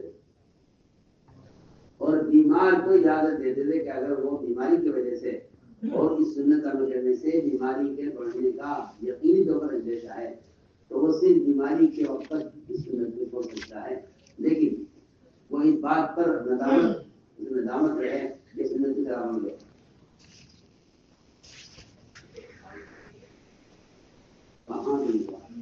کہاں یہ کہنا بھائی دیکھا کہ آپ کرتے ہیں کہ سنت ہے میری دوستوں بہت کرنے کی فقاہت ہے. اس لیے ہے وہ تو تقوی سے تعلق اللہ سے ہوتا ہے۔ لوگ سمجھتے ہیں مطالعے کی کثرت سے علم بڑھ جاتا ہے، میں کہتا ہوں معلومات بڑھ جاتی ہے۔ ایک صحابی نے آپ سے سے عرض کیا کہ میں سب سے بڑا عالم بننا چاہتا ہوں، آپ نے فرمایا اتق اللہ تکن عالم الناس، تقوی اختیار کر لو تو بڑا عالم ہو جاؤ گے۔ یہ اختیار کر لو، تقوی اختیار کرو، عالم ہو جاؤ۔ یہ قرآن میں علم کو کے کھلنے کے لیے کچھ بنیادی اعمال قرآن نے دیے جس میں سب سے بنیادی چیز رات کا قیام ہوتا ہے۔ قرآن یہ کہتا ہے کہ رات کے قیام سے بڑھ کر علم کو پڑھنے والا کوئی ذریعہ نہیں ہے۔ افضل مفید یعنی بلغ رسیغہ ہے کہ سب سے زیادہ علم کو پڑھنے والا عمل رات کا قیام، رات کا قیام و تہجد سب سے زیادہ علم کو پڑھنے والا افضل مفید اگر ترجمہ کیا ابھی مفید کہ علم کھل جائے گا رات کا قیام، علم کھل جائے گا۔ ادھر تو رات کے قیام کو سبب بنایا بتایا علم کھلنے کے لیے، ادھر دوسری طرف آپ غور کریں گے تو اس میں پاکیزہ غذا کو دخل ہے علم کو کھلنے میں۔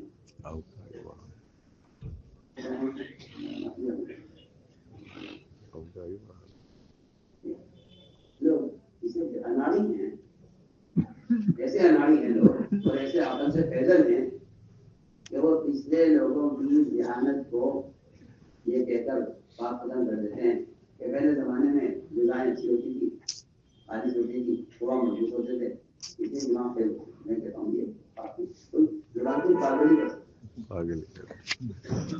حالانکہ ذہن کو کن کرنے والی سب سے بڑی چیز وہ ضمائر ہیں جس سے ذہن علم کے لیے کن ہو جاتا ہے۔ لوگ یہ سمجھتے ہیں پہلے لوگ تھوڑا مضبوط ہوتے تھے اس لیے بات یاد رہ جاتی تھی، اس زمانے میں دماغ کم ہو، تم اناڑی ہو، تمہیں دنیا کی باتیں یاد رہتی ہیں، علم کے بارے میں کہتے ہو کہ ذہن کھلے۔ سوچیا دنیا میں خوب کمال گزار ہے، ایک سے ایک چیز بنا رہے، جب بات آتی ہے علم کی تو کہتے ہیں وہ تو اصل میں ذہن کھلے نا۔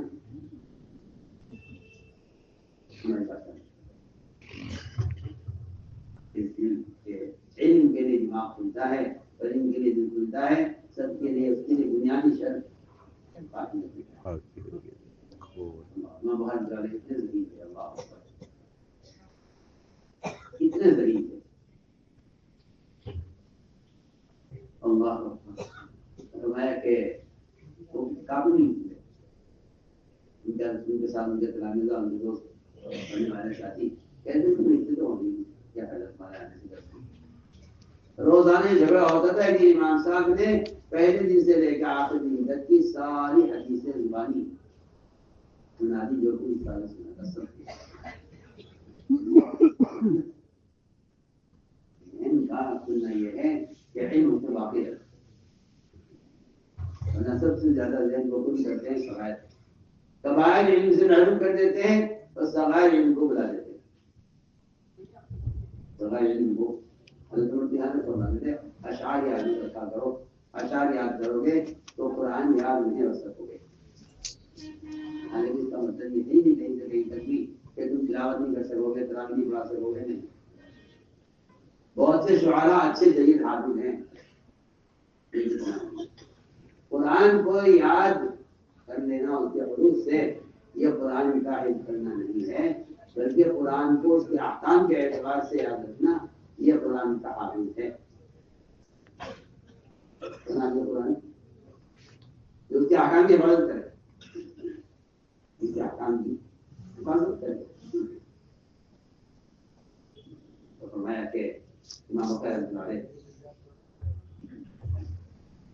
ان کی ذہانت کی ایک بنیادی وجہ یہ کہ انہوں نے تعلیم کے لیے کافی زیادہ استعمال کیا۔ تعلیم کے لیے ایسا نہیں تھا کہ مال کا میں سمیٹ کر دے دیا جائے طلبا کو، مال کا میں زکات سمیٹ کر طلبا کو دے دی جائے کہ لو یہ کھاؤ اور مال کا محل تعلیم کے لیے،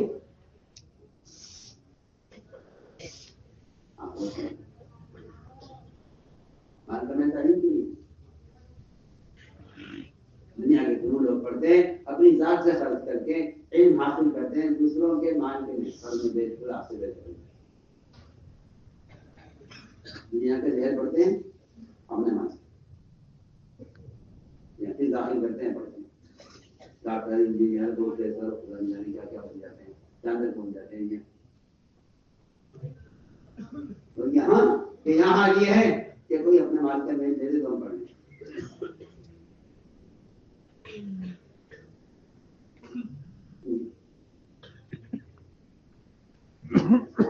یہ بنیادی بات یہ ہے، کیونکہ نیک اعمال کو جوڑا گیا ہے پاکیزہ غذا کے ساتھ۔ یہ انبیاء کو بھی حکم ہے، یہی عام انسان کو بھی حکم ہے کہ اگر آپ چاہتے ہیں تعلق مع اللہ، اور اگر آپ چاہتے ہیں علم، اور اگر آپ چاہتے ہیں کہ آپ کے بدن سے علم کے مطابق عمل ظاہر ہو، تو اس کے لیے پہلی شرط یہ ہے کہ آپ کی غذا پاکیزہ ہو۔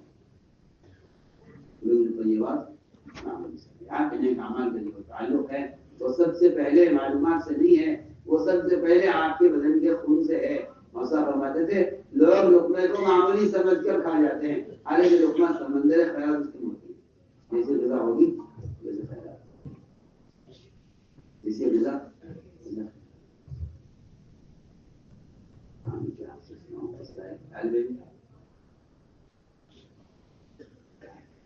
میرے پاس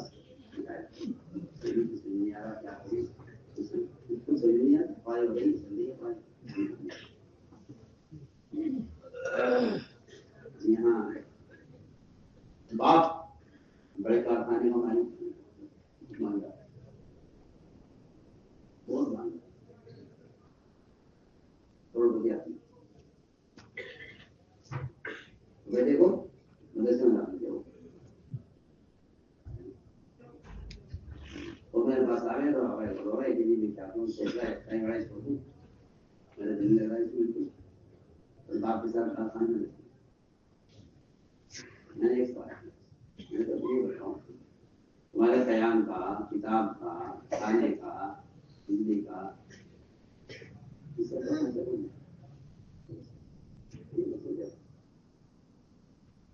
تمہارے علم کے سمجھ میں نہ آنے کی خدا کی قسم وجہ سے دیے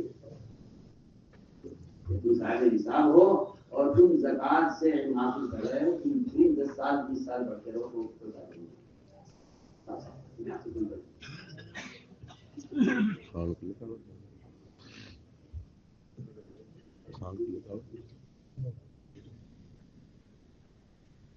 قیام کا، کتاب کا، کھانے کا، سب کہیں کا انتظام اپنی ذات سے کرنا۔ اتنا بے رغبت تھا وہ علم سے،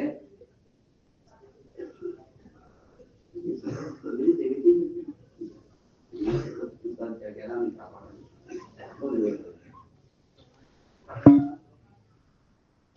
دو کام کرنا، روزانہ کھانا کرتے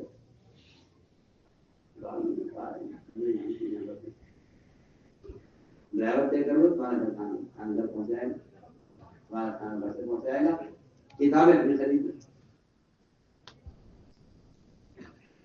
ہم سے ابو داؤد شریف کے سبق میں مولانا صاحب مطالعے کرنے لگے کہ ہم شیخ کے سامنے وہ ساری دعائیں کر بھائی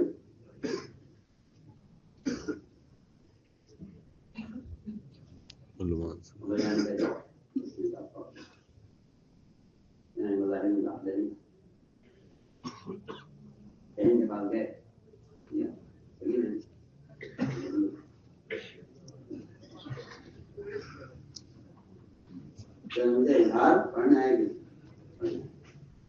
کھانے کا کیا ہوگا، میں نے کہا کھانے کا کیا ہوتا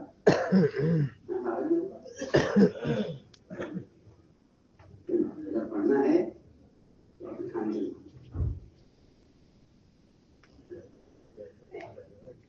کہنے لگے کہ مدرسے میں تو میں ہمارے صاحب میں فقیر ہوں،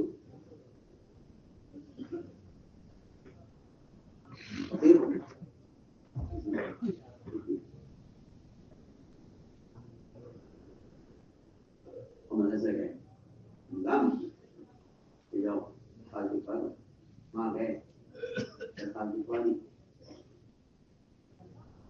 جانے لگے وہاں کتابیں لے لی شیخ پہنچے یہاں بھی پڑھے یہاں بھی پڑھے کیونکہ وہ کتابوں کے لیے یہاں پر لگاتی وہ مزہ آتی جاؤ جو بن جاؤ کتابوں کے لیے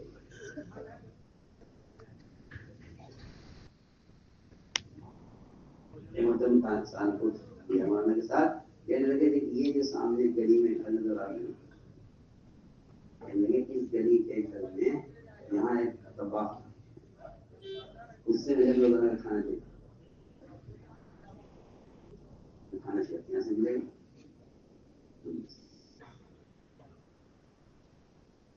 یہاں میرا کھانا ملتا تھا اور میں ایک سبق سے فارغ ہو کے یہاں آتا تھا یہاں سے ٹفن لے کے جاتا تھا مہینے کو مہینے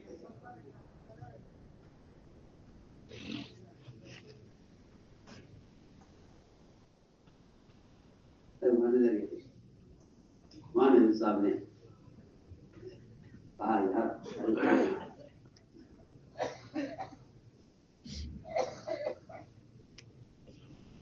شیخ نے کہا کہ ٹھیک ہے لے جا وہاں سے یہ تو ان کے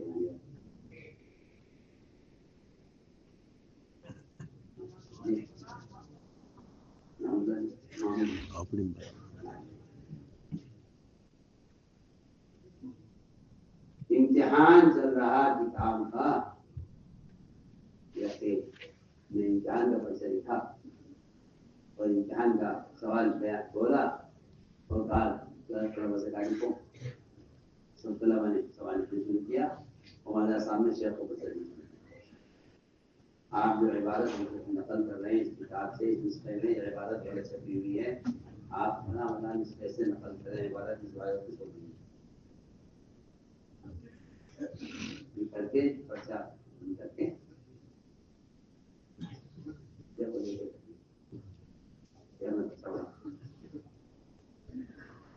بچہ بڑا خاموش کر گئے مجھے کتاب لے کر آئے ممتحن کو امتحان میں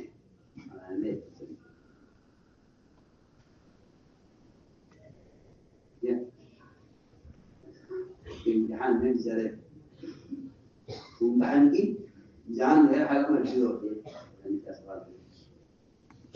ممتحن کے سوال کی تصحیح کر رہے ہیں ممتحن کے سوال کی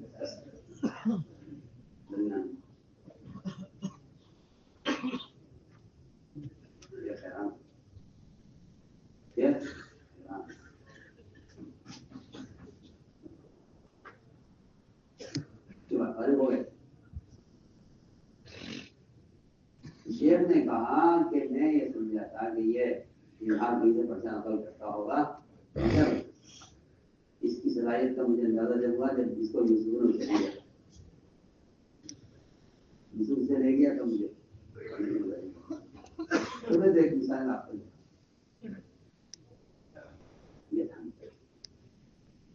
امام بخاری رحمۃ اللہ علیہ کو ان کے والد نے 25,000 درہم یہ کہہ کر دیا تھا کہ دیکھو اس تعلیم کا خرچ کرنا یہ بالکل صاف ستھرا حلال پیسہ ہے اس میں ایک پیسہ بھی شبہ نہیں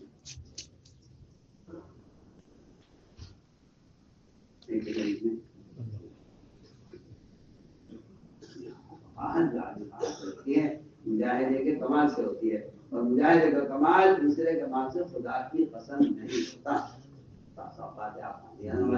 دوسرے کے مال سے مجاہدے کا کمال نہیں ہوتا جان آپ کے مال دوسرے کا ہو آپ کا مجاہدہ بالکل نہ ہو آپ کو مجاہدہ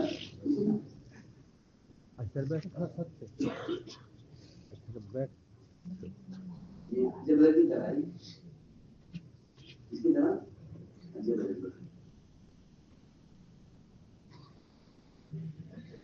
جبرتی کرائی مال ہم دے دیں گے جان تم لگا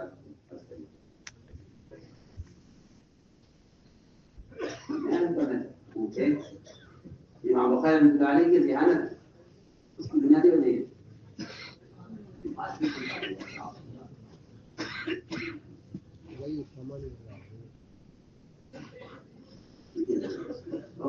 علم سے مناسبت پیدا کرے، جس کا تعلق تقوی سے، عبادت سے، تہجد سے، تلاوت سے، رات کے قیام سے، یہ تو سب دیکھے چھوڑ دیتے ہیں اپنی نماز کے لیے۔ مولوی سب کا خیال یہ ہے کہ علم میں لگنا نوافل لگنے سے افضل ہے، لیکن کہاں سے یہ خیال پیدا ہوا؟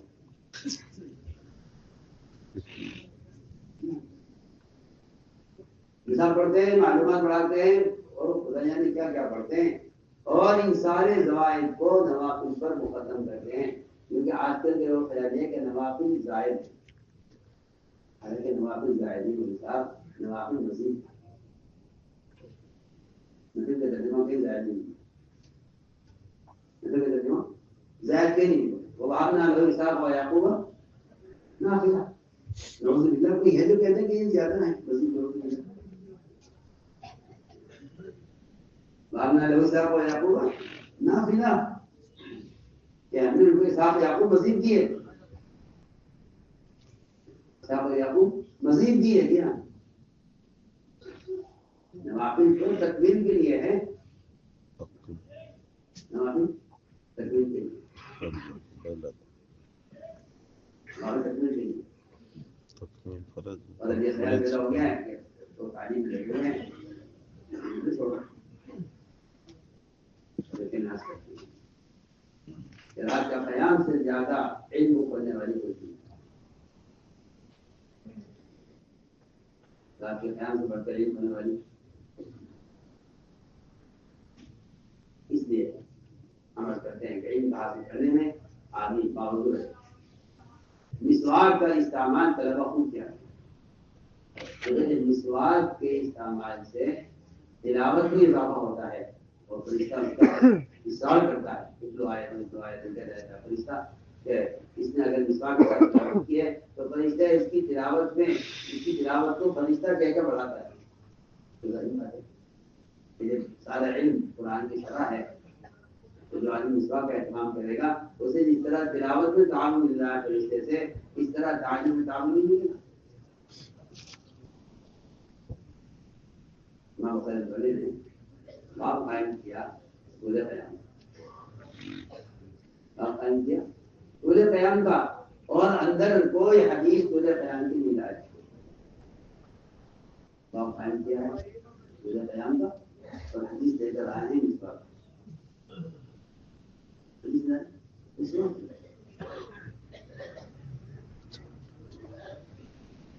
لاتے کہ آپ صلی نے کون کون سی صورتیں پڑھی ہیں، کتنا لمبا قیام کیا ہے، باب قائم کیا سورہ قیام کا، حدیث لائے اس وقت یہ بتانے کے لیے کہ سورہ قیام کا تعلق مسواک سے، سورہ قیام کا تعلق مسواک سے، مسواک کرتے ہیں اس میں فرق کیا ہے؟ آپ نیا اگر نئی مٹر شاخ کا مطلب شاخ کا کہ اگر شاخ نہ گزرتا تو میں مسواک کو اس کے برابر کر دیتا،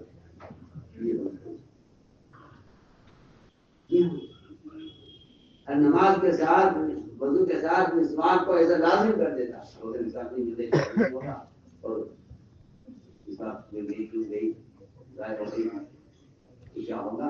اس مشقت کی وجہ سے میں نے ان پر مجھے راحت کر دی،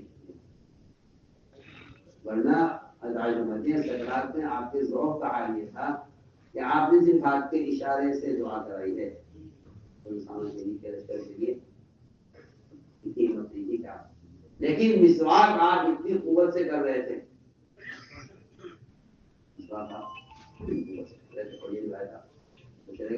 آپ کو مسواک کرنے میں اتنی قوت تھی، یہ چیزیں ہیں جن کو لوگ گھنٹہ سمجھ کر چھوڑ دیتے ہیں،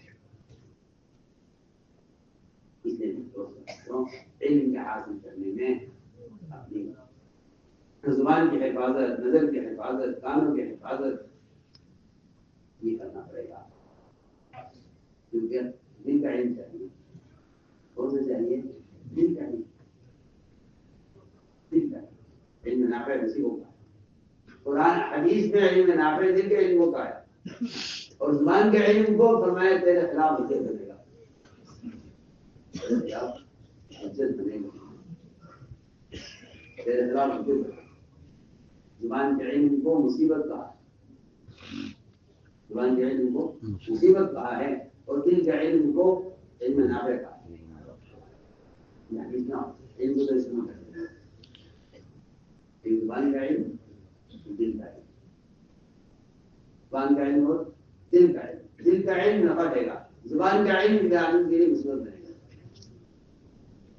دل کے علم کیا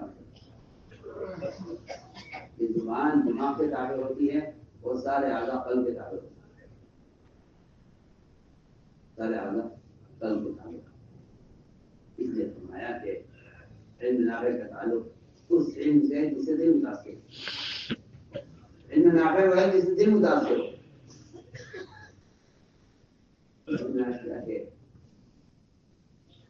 سب یہ سمجھتے ہیں کہ دنیا میں اس کی زیادہ معلومات ہے وہ زیادہ بڑا عالم ہے, جس سے کم معلومات ہے چھوٹا عالم ہے. حالانکہ حقیقت یہ ہے کہ علم برائے علم نہیں, علم برائے علم, علم برائے عمل ہے. اس لیے قیامت میں کسی کا علم نہ تولا جائے گا نہ ہو جائے گا. قیامت میں جنت میں کسی کا مقام اس کے علم کے اعتبار سے نہیں ہوگا. جنت میں کسی کا مقام اس کے علم کے اعتبار سے نہیں ہوگا. وہاں عمل کھلے گا, وہاں عمل کھلے گا, وہاں عمل کھلے گا, وہاں سے کھلے گا عمل کھلے گا. یہاں بہت سارے باتیں لکھے اور لکھ سمجھتے ہیں کہ اتنا علم محدود ہوگا, اتنا علم وہ سمجھتے ہیں جو لکھ دیا اتنا علم محدود ہو گیا ہے. امام غزالی اپنے زمانے کے چلتے پھرتے کو کھانا کہا جائے اتنا علم بنانے کے تو کچھ نہیں کافی کی بنائی سبر کر رہے تھے اپنا پاپنے کے ساتھ. اچانک ڈاکوں نے حملہ کیا تو جتنا سامان مال تھا سب سارے ساتھی ان کے ڈاکوں کے خوف سے جان بچا کر بھاگے. امام صاحب بھاگے کھڑے رہے اور اس دن پر اتنی بھاگے کہ امام صاحب کا جو صندوق تھا کافیوں کا وہ بھی ڈاکو لے گئے تھے. اس سمجھتے جسے معلوم امام صاحب ان کی چلتے رہے. ایک ڈاکو سردار نے پوچھا, ڈاکو کو سردار نے کیوں آیا جاؤ کچھ نہیں ملے گا. امام صاحب نے کہا مجھے کچھ نہیں چاہیے, مجھے کچھ نہیں چاہیے. یہ سارا مال پیسہ کپڑا بستر سب بھیجا آپ, مجھے کچھ میرا ایک صندوق ہے کافیوں کا کسی کام کا نہیں ہے, آپ وہ مجھے دے دیجیے, مجھے وہ چاہیے کچھ نہیں چاہیے سب مل جائے. ڈاکوں کے سردار نے امام صاحب سے کہا, امام غزالی سے, کہ یہ بھی کوئی علم ہے ڈاکو چرا کے لے جانا, آپ علم سے بولے ہو جائیں. آپ کا علم صندوق میں جا ڈاکو ہے تو پڑھیا روایت پڑھی. امام غزالی خود بیان کرتے ہیں کہ اس دن مجھے پتہ چلا کہ یہ کوئی علم نہیں جو نے کاغذ میں لکھ کے جمع کیا ہوا.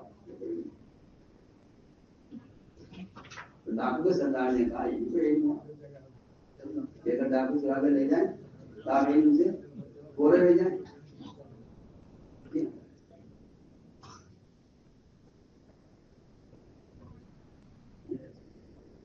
بات اصل تو آدمی کا عمل ہے. علم برائے عمل ہے. اس لیے آپ دیکھیں گے کہ آخرت میں عمل کرے جائیں گے. شریف وفات ہوئی تو ان کے شاگرد نے ہمیں خامد ہے اور خامد کے لیے کہا کہ آپ کو تو بڑا درجہ ملا ہوگا سارے علم کا اور آپ کی تصانیف اور آپ کی مستندات اور آپ کے علمی جلسے اور آپ نے جو کچھ لکھا ہے دنیا میں. تو انہوں نے کہا, خواب نے جواب دیا شاگرد کو, فرمانے لگے خواب میں شاگرد سے کہ میری آنکھ بند ہوتے ہی میرے سارے مستندات, سارے اشارے, سارے جلسے, سارے لکھا پڑھا سب غائب ہو گیا. وہاں مجھے کچھ نہیں ملا سوائے فجر کی 2 رکعات کے, اور محفوظ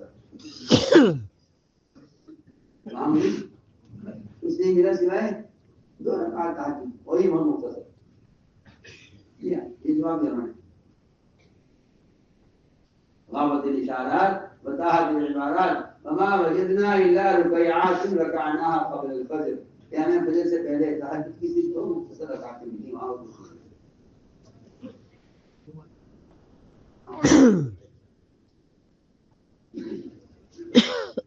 علم کس کے لیے ہے؟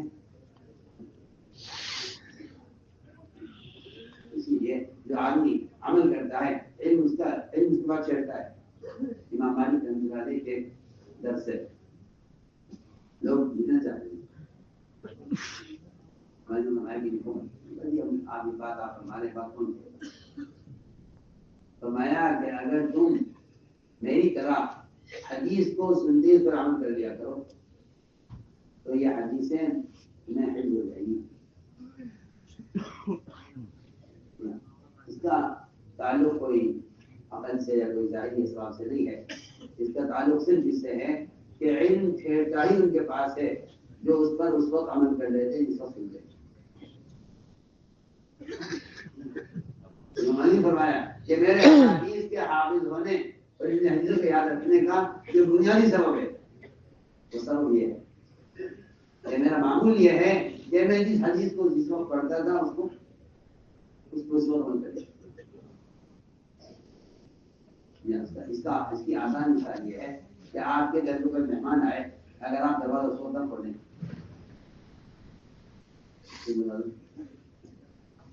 تو بتائیے مہمان جائے گا واپس رہ جائے دوبارہ آئے گا؟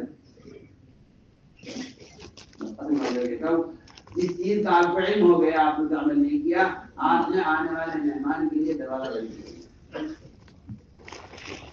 اس لیے علم کا استقبال یہ نہیں ہے کہ آپ نے اس کو حاصل کر لیا ہے، علم کا استقبال یہ ہے کہ آپ اس پر عمل کریں، آپ اس پر عمل کریں۔ علم کا استقبال یہ ہے کہ آپ اس پر عمل کریں، اس کا اکرام یہ ہے کہ آپ اس پر عمل کریں۔ اگر اس پر عمل نہیں ہوا ہے تو علم اس سے ناراض ہو جاتا ہے اور اس سے علم گزر جاتا ہے۔ امام اوزاعی رحمۃ اللہ علیہ کے درس حدیث سے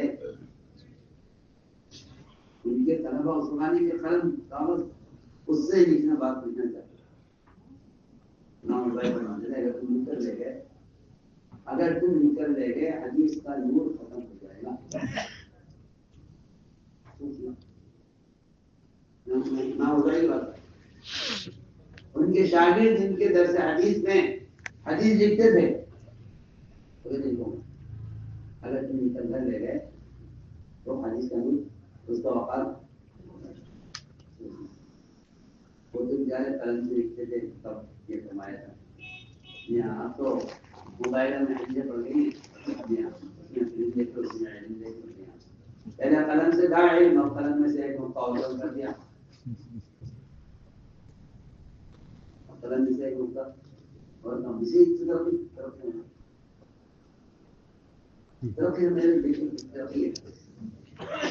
آپ جہاں ہیں وہاں علم پہنچ جائے گا۔ میں کہتا ہوں یہ علم کے حفاظت اور آپ کے اندر کیا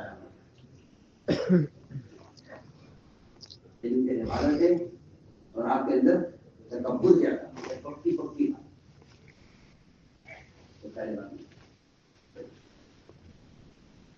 علم کو نشر کر دینا یہ علم کی تحقیر ہے، اور آپ کا اپنے علم کے لیے اٹھ کر نہ آنا یہ آپ کے اندر تکبر کیا رہا ہے۔ صاف صاف آپ کے اندر تکبر ہے۔ آج یہ کہہ میں تو نہیں آ سکتا، میں تو بہت مشہور ہوں۔ آپ کی حیثیت کیا ہے؟ سوچیے آپ خلیفہ ہارون الرشید اپنے زمانے کے بادشاہ، اپنے زمانے کے خلیفہ، امام مالک سے کہا کہ کتاب رکھنے میں امام مالک نے فرمایا تمہارے تکبر کیا علامت ہے؟ تمہارے اندر یہ تکبر ہے ہی تمہارے اندر، اور اللہ تمہارے اس تکبر کی وجہ سے تمہیں رسوا کریں گے، تمہاری بادشاہت کو خاک میں ملا دیں گے۔ تم سے اتنا نہیں ہوتا کہ علم کے لیے چل کے یہاں آؤ مسجد۔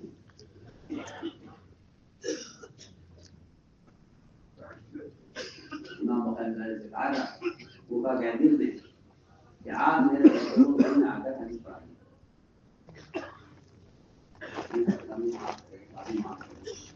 علماء کو چاہیے کہ بجائے گھروں میں جا کر دین کا ڈسیزن لینے کے یہ مسجدوں میں آ کر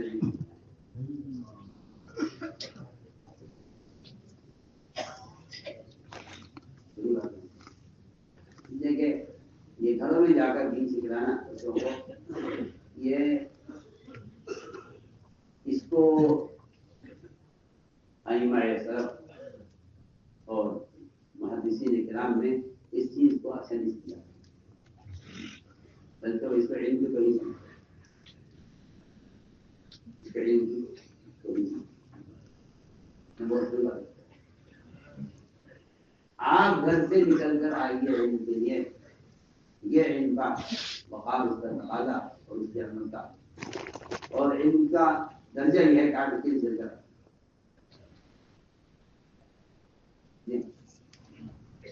تو خالد امیر خالد گورنر تھا، اس نے امام بخاری سے کہا میرے بچے حدیث سننا چاہتے ہیں آپ سے، آپ میرے گھر آئیے، میں انہیں انتظام کر دوں گا، آپ میرے بچوں کو حدیث پڑھائیے میرے گھر میں۔ لیکن وہ کسی عام آدمی کے بچے نہیں ہیں، وہ ان کے بچے کی شاید سے روٹی کا بھی مسئلہ ہوگا، کیا ہوگا، ان کی خصوصیت کی وجہ سے امام بخاری نے کہا میرے گھر میں آ کے میرے بچوں کو حدیث پڑھائیے، میں آپ کے گھر میں آ کر حدیث پڑھاؤں، میں حدیث کو ذلیل کرنا نہیں چاہتا۔ الفاظ امام بخاری، میں حدیث کو آپ کو انٹرنیٹ موبائل میں تصاویر کے ساتھ ان احادیث کو رکھنے میں کوئی عادت کو تکلف نہیں ہے، اور وہاں امام بخاری گھر میں آ کر ان کے بچوں کو حدیث پڑھانے کو فرما رہے ہیں کہ میں حدیث کو پڑھیے تو یہاں آئے، ہمارے ماحول میں آئے اور یہاں آ کر علم کے حلقہ میں بیٹھے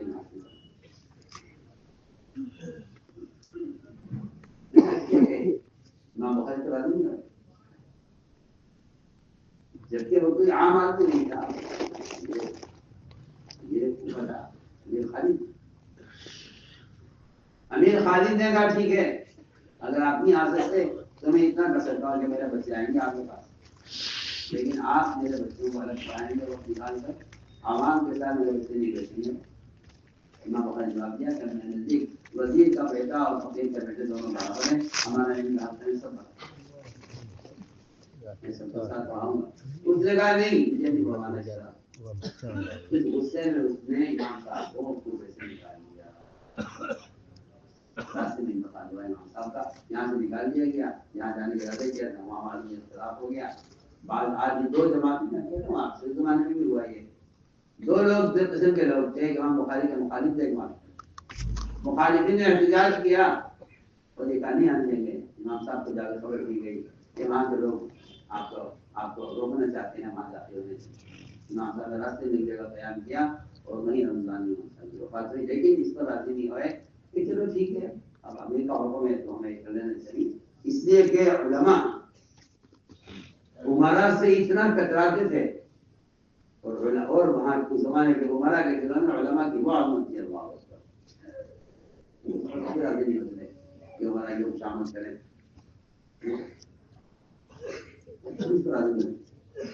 اس لیے عمرا ان کی خدمت میں آتے تھے، ان سے علم حاصل کرتے تھے، ان سے تربیت دیتے تھے، ان کی وجہ سے ان بادشاہوں کی رعیت میں اور عمرا کی پبلک میں دین آ رہا تھا، ان کے علماء عمرا علماء کی خدمت میں آئے تھے،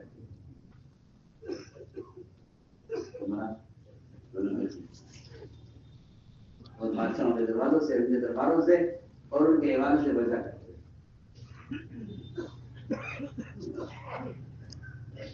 امام بخاری لڑکے کے پیسے لے کے بھاگ گیا تھا تو کسی نے کہا کہ آپ حاکم کو کی خبر کر دیں، بات کریں،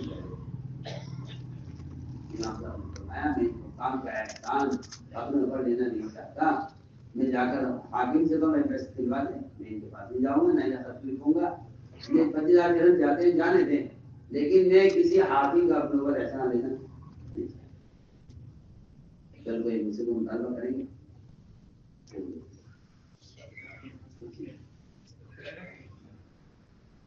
تمہارا کا احسان ابن عطیہ نے کہا تھا، علامہ سیوطی رحمۃ اللہ علیہ کہ آپ ایک مرتبہ سلطان غوری سے میرے کان کی سفارش کر دیں، تو علامہ سیوطی نے فرمایا کہ میں بادشاہ کے دربار میں اگر چلا گیا تو آپ صلی اللہ علیہ وسلم کی میں 70 مرتبہ سے زیادہ زیارت کر چکا ہوں، آپ صلی اللہ علیہ وسلم کی میں عزیز بات کا اندیشہ ہے کہ اگر بادشاہ کے دربار میں چلا گیا ایک مرتبہ تو یہ زیارت کا سلسلہ ختم ہو جائے.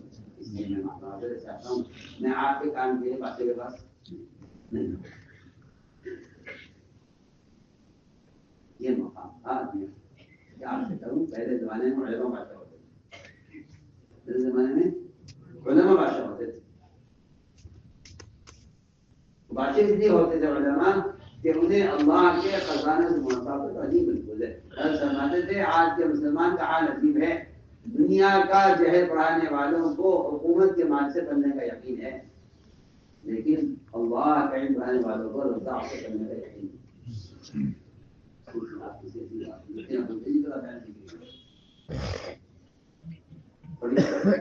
اسی پر حکومت صاحب آپ کی تعلیم کیا دینے لگی تو حکومت بنانے گی.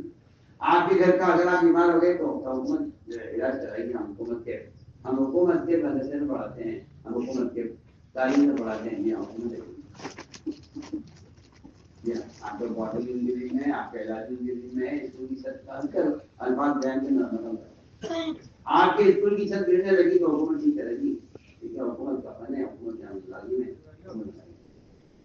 مدرسے کے ان اغیار کا جہل پڑھا کر بننے کا یقین ہے. اللہ جو رزاق ہے اس کا علم مجھ تک پہنچا کر کرنے کا یقین مسلمان کو ملتا ہے.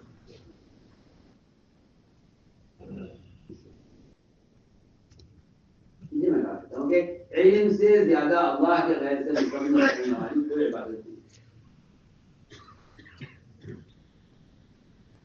علم سے زیادہ اللہ کے غیر سے مکمل کرنے والی کوئی عبادت نہیں. سب سے بڑی عبادت وہ اللہ کے غیر سے مکمل کرنے والی وہ علم کا حاصل کرنا. اس لیے میرے کو اس تعلیم کو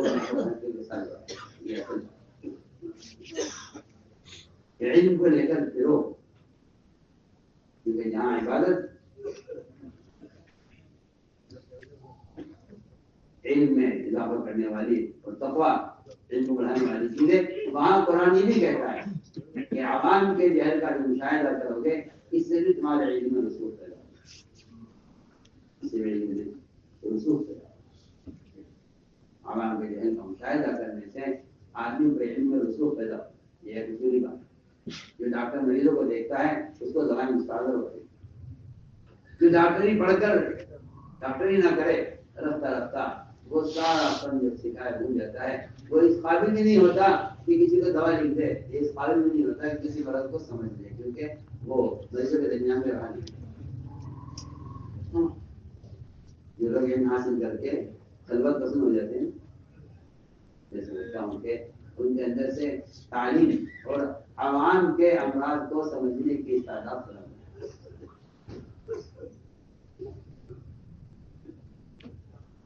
علم کے ضائع کرنے کے لیے خدا کی فضل اتنا کافی ہے کہ آدمی پڑھ کر پڑھانے والا نہ بنے. یہ علم کے ضائع کرنے کے لیے آپ یہ سمجھتے ہیں کہ میں علم حاصل کے لیے عمل کر رہا ہوں کہ نہیں. علم کے دو حق ہیں، ایک اس پر عمل، ایک اس کی تعلیم. اس پر عمل، اس کی تعلیم. اس پر عمل اور اس کی تعلیم. اس لیے کہ بالکل حدیث میں نے شروع میں پڑھ لی تھی کہ آپ صرف علم حاصل کر کے علم کے خیر حاصل نہیں کر سکتے. کیا بول رہا ہوں؟ آپ صرف علم حاصل کر کے علم خیر نہیں حاصل کر سکتے جب تک آپ اس کے معلم نہ ہو. کیونکہ حدیث میں دونوں شرطیں برابر ہیں. حکم قرآن کی قید لگائی گئی ہے.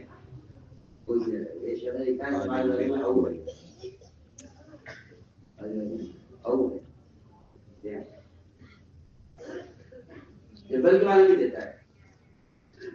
گبر کے معنی دیتا ہے تو یہ کہ آپ نے قرآن سیکھ لیا ہے، علم حاصل کر لیے ہیں تو خیر ہے. بلکہ اگر کوئی اس کو سکھلاتا ہے تو تاکید کے لیے بن رہا ہے.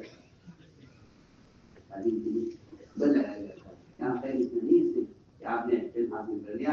آپ کو خیر کے حاصل کرنے کا جو دوسرا بنیادی حکم ہے اور شرط ہے وہ یہ ہے کہ آپ اس کے معلم بھی ہوں.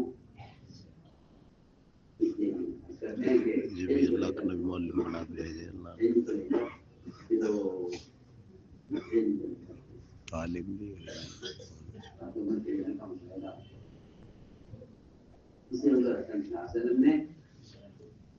کرام کو تعلیم کے لیے مستقل آپ اندازہ کریں قرآن پڑھے تو آپ کو معلوم ہوگا کہ اس تبلیغ کی نقل و حرکت کا اور صحابہ کے خروج کا جو بنیادی مقصد تھا وہ تعلیم تھا.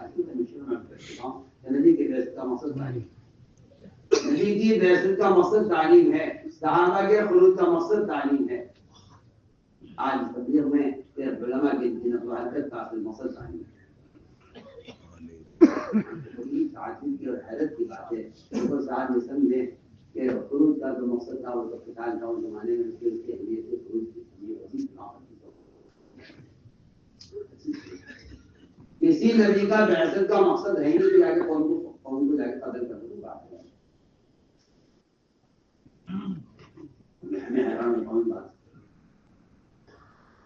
70 علماء کی جماعت آپ نے اطمینان نہ ہونے کے باوجود اس خطرے کے باوجود یہ کہیں ہے جن کو دھوکے سے ملا کر قتل نہ کر دیں مگر کیونکہ انہوں نے علم حاصل کرنے کے لیے علماء کی جماعت کو طلب کیا ہے آپ نے 70 علماء کی جماعت بنائی. اس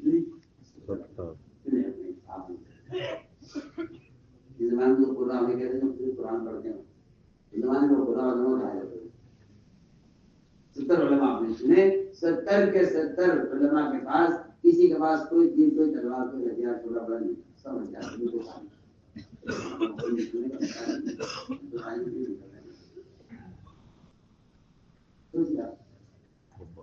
انہیں کیوں نہیں کریں آپ مدینے میں بیٹھیے آئیں گے لوگ یہاں ہم کو پڑھائیے ایسی بات کرتے ہیں لوگ کہتے ہیں کہ میں کہتا ہوں آپ سے کہ منافق کا کہنا ایسا کہ محمد آپ اپنی دین کو لے کر کہنے والے جسے سیکھنا ہوگا آپ کے پاس نام آپ کا دین یہ بات منافق نے کہی کیا لے کر آپ دیکھیے جسے تین سیکھنا ہوگا آپ کے پاس آئے. آج بھی ایسے لوگ ہیں جو اپنے علم کی مثال کو ایسے دیتے ہیں جی یعنی کرنے پر کی بات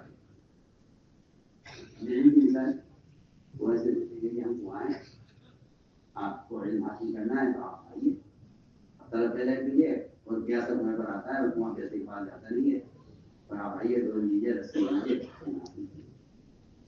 ہم تو نہیں جگہ سے کیونکہ ہم تو وہاں ہیں. آپ کو کون کس نے بنایا آپ کو تو حدیث میں بادل سے مثال دی گئی تھی آپ کو تو انبیاء کا وارث کہہ کر اپنے آپ نے علم کی مثال بادل سے دی ہے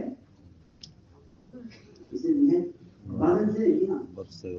اس کی رفت دیکھیے اس کی حرکت دیکھیے اس کا بنجر زمینوں کی طلب اس کے اندر ہے. سارے بادل معمول ہوتے ہیں فرشتوں نے ہٹاتے ہیں بنجر زمینوں کی طرف وہاں جا کے برستے ہیں اور وہاں کی پانی کے برسنے سے وہاں کی پانی جمع ہو جاتا ہے یہ پانی وہاں جمع ہو جاتا ہے ابو ہریرہ اور جبل کی طرح. اور کہیں پانی برستا ہے تو وہاں کی مٹی پانی کو جذب کر لیتی ہے اور زمین میں ہو جاتی ہے. اور کہیں پانی جا کے برستا ہے اور پانی بہ جاتا ہے یا ابو ہریرہ ابو طالب کی طرح یہ کوشش بڑھ کی گئی ہے مگر انہوں نے اس کے ذریعے سے بندی حاصل نہیں کی. حدیث کی مثال دی مثال دی زمین حرکت کرتی زمین حرکت نہیں کرتی. امتحان نبی کے دین میں ہے امتحان علماء کے دین میں ہے. یہ کہتے ہیں ہمارے پاس کوئی آتا نہیں پڑھنے کے لیے ہم کیا کریں ادھر سے پڑھانے کے لیے. مجھے اس بات پر تعجب ہوتا ہے بار بار علماء صحابہ کو یہ فرما رہے ہیں کہ تم جا کے مجھے سکھاؤ ورنہ میں تمہیں دنیا میں سکھا دوں گا. وہ ہر دفعہ یہ کہیں کہ یہ ہمارے پاس کوئی آتا ہی نہیں ہے اس کو بیٹھے سکھانے کے لیے. ہر دفعہ آپ نے رد کیا ان کی بات کو سمجھ گئے ہو کہ آپ کہتے ہیں سکھاؤ اپنے علم کو کچھ ظاہر کرو اس بستی کو تیار کرو. یعنی یہ کہا کرتا ہوں کہ کسی سائل سے علم کا چھپانا حرام نہیں ہے غیر سائل سے بھی علم کا چھپانے پر حاضر قوت بنتی ہے. بڑی آپ کو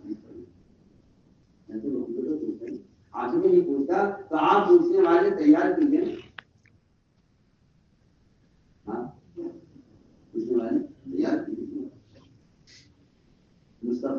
سمجھنے بھی آپ کی ذمہ ہے، مستقبل تیار کرنے بھی آپ کی ذمہ ہے. اسے پوچھنے کے لیے کتنی روایتیں ایسی ملے گی کہ آپ صلی اللہ علیہ وسلم معاذ بن جبل آپ کے ساتھ سواری پر رہے، آپ کے ساتھ بیٹھے ہوئے ہیں، کیوں آپ کے ساتھ اسی سواری پر، اور آپ 3 مرتبہ آواز دے کر توجہ کر رہے. صحابہ کی سننے کی تعریف کیا قرآن نے کہ ان کی آنکھوں سے آنسو بہتے تھے جب قرآن کو پڑھ کر سنایا جاتا تھا، ان کو احکام بتائے جاتے تھے. جس علم کے لیے اتنا متوجہ کیا جاتا تھا، اب اس علم کو آلات اور ذرائع سے نشر کر کے لوگ سمجھتے ہیں کہ ہم علم کو سارے لوگ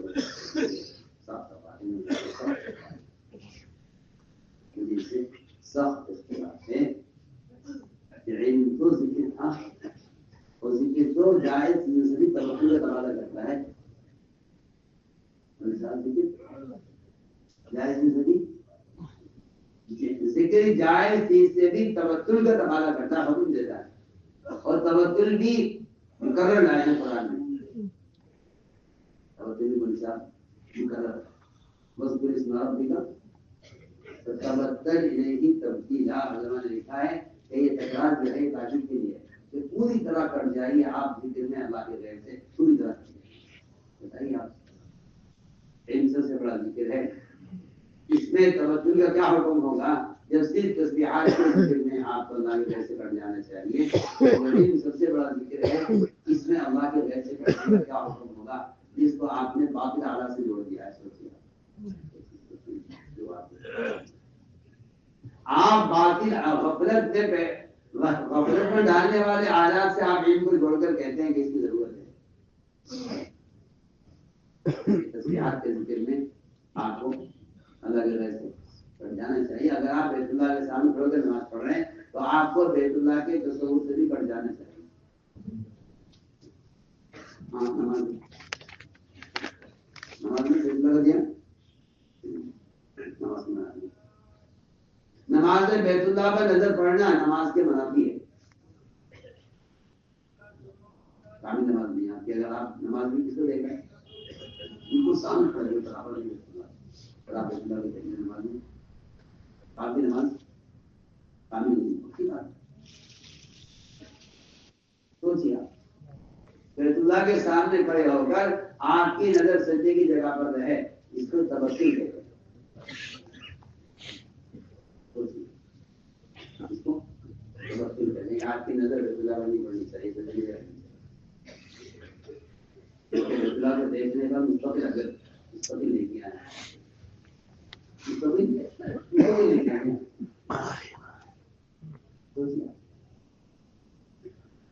یہ ذکر کو آپ ان آلات سے جوڑ رہے ہیں جو آلات گناہوں میں غفلت میں معصیت میں ڈالنے کے لیے بنائے گئے ہیں. آپ ان پر علم کو نشر کر کے کہتے ہیں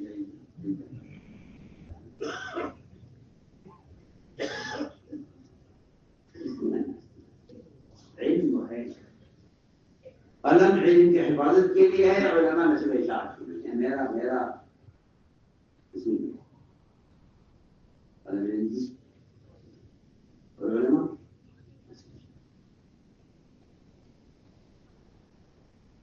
یہ بات مانی پڑی. دیکھیں اختلاف اور صحبت کے بغیر کوئی تعلیم نہیں. خدا کے قسم کوئی تعلیم نہیں. آپ کا خیال باطل خیال ہے. آپ آن لائن تعلیم دے رہے ہیں، آپ جن کے ساتھ کھیل رہے ہیں.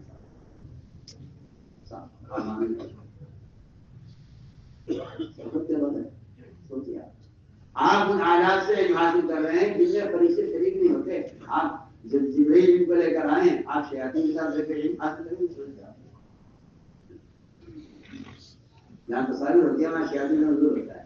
آپ شیاطین کی صحبت میں علم حاصل کر رہے ہیں. آپ کو آپ کی عقل کھوپڑی میں عقل نہیں ہے. آپ کی ذرا سی آپ کو شیطانی راستے تعلیم کے بھلے نظر آ رہے ہیں. علم کو جبریل لے کر آئے ہیں. موسیٰ فرماتے تھے علم فرشتوں کی لائن کی چیز ہے، اس کو آپ شیاطین کے راستے سے حاصل کرنے کی کوشش کریں. تصویر دیکھتے ہیں علم حاصل کرتے ہیں. پاگل لوگ کیا ہم کوئی پاگل ہی کوئی ہوگا تو اس کی تعریف کریں جس سے بڑی شناخت کیا ہوتی ہے. کہتے ہیں زمانے کے تقاضا ہے. آپ زمانے کے تابع ہیں, دین کے تابع ہیں. سوچیں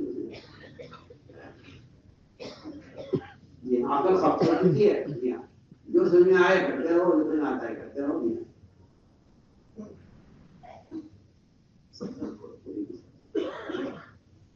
آلات غفلت سے آپ کو تسبیحات کے ذکر میں توجہ کا حکم تھا. آپ سب سے بڑے ذکر میں باقی آلات سے جڑ گئے ہیں. آپ کو اس کا احساس نہیں ہے. آپ کو اس کا احساس نہیں ہے کیونکہ فرشتوں کے ساتھ اختلاف نہیں ہے. تو خاطر معصوم اللہ ایک ایسا حدیث میں ہے, اس سے علم کے حلقے ہی مراد ہیں کہ اللہ کے گھروں میں سے کسی گھر میں جمع ہو کر جو لوگ اللہ کے احکام سیکھتے ہیں, سکھلاتے ہیں, فرشتے اپنے بروز آسمان میں دور پھیل دیتے ہیں. اللہ ان سے بہتر مخلوقوں میں تذکیر فرماتے ہیں. اس سے علم حلق مراد ہے. اس سے علم حلق مراد ہے. اللہ کا ذکر انفرادی ہے اور علم کے حلقے اجتماعی. یہ اصولی بات. اللہ کا ذکر انفرادی اور علم اجتماعی. اس میں فرشتوں کی صحبت چاہیے تھی, جس کو مسلمان نے چھوڑ کر کے قرآن زمانے کا طریقہ ہے الشیاطین کی صحبت اختیار کی ہے. علم حاصل کرنے میں تو بالکل آپ سے بے دخل ہوا ہوں. سمجھ سکتے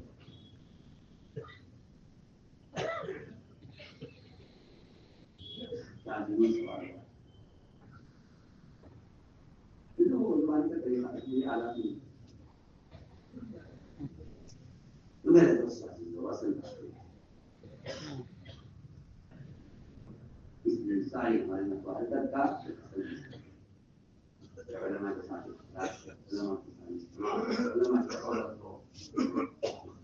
اور مسجد کا ماحول ہو, فرشتوں کے پروں کی تاثیر ہو, آدمی کیسا بنتا ہے. پولیس صاحب وہ تو معاشیت کی جگہ سے ہٹ کر وضو کرنے والی ہیں. آپ کو معاشیت کے باہر میں معافی کر رہے ہیں. آپ کو معاشیت کے باہر میں معافی کر رہے ہیں. اگر وضو بھی کرنا ہے تو آدمی گناہ کی جگہ سے ہٹ کر وضو کرے. اگر آپ ایسی جگہ غسل کر رہے ہیں جہاں پانی جمع ہو رہا ہے, آپ سمندر والے کے اوپر آپ کو وہاں سے ہٹ کر اپنے پیر پاک کرنے پڑیں گے, کیونکہ آپ کے پانی جو مستعمل جمع ہو رہا ہے اس میں کھڑے کھڑے آپ کے پیر ناپاک رہیں گے. آپ کو وہاں سے ہٹ کر ہی پیر پاک کرنے پڑیں گے.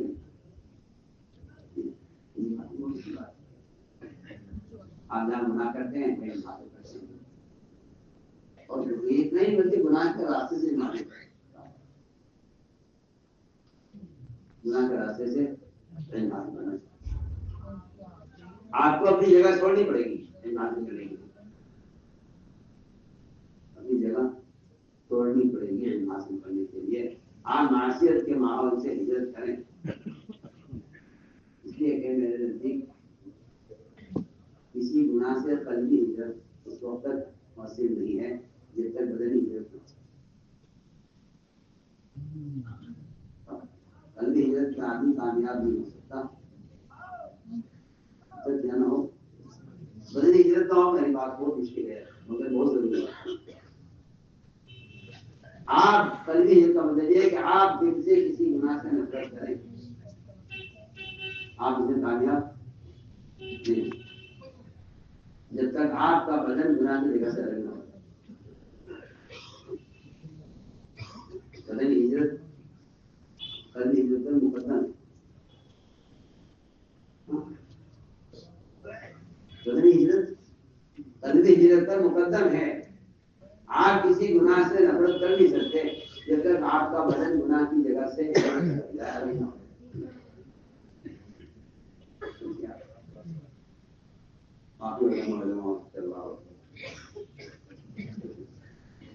ایک آدمی 100 قتل کر کے توبہ کر رہا ہے, اللہ سے معافی مانگ رہا ہے اور عالم سے کہہ رہا ہے نہیں میری توبہ قبول ہو جائے گی. عالم کہہ رہے اگر توبہ چاہتے ہو تو بس چھوڑ دو.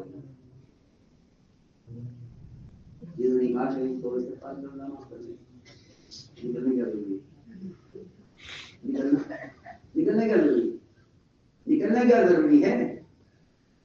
اس سوال پہ مجھے حیرت ہوتی ہے کہ نکلنے کا ضروری ہے. آپ توبہ کریں، اللہ معاف کر دیں. گناہ کی جگہ سے ہٹ کر نماز ادا کرنا، گناہ کی جگہ سے ہٹ کر وضو کرنا، اس کو مستحب ملتا ہے.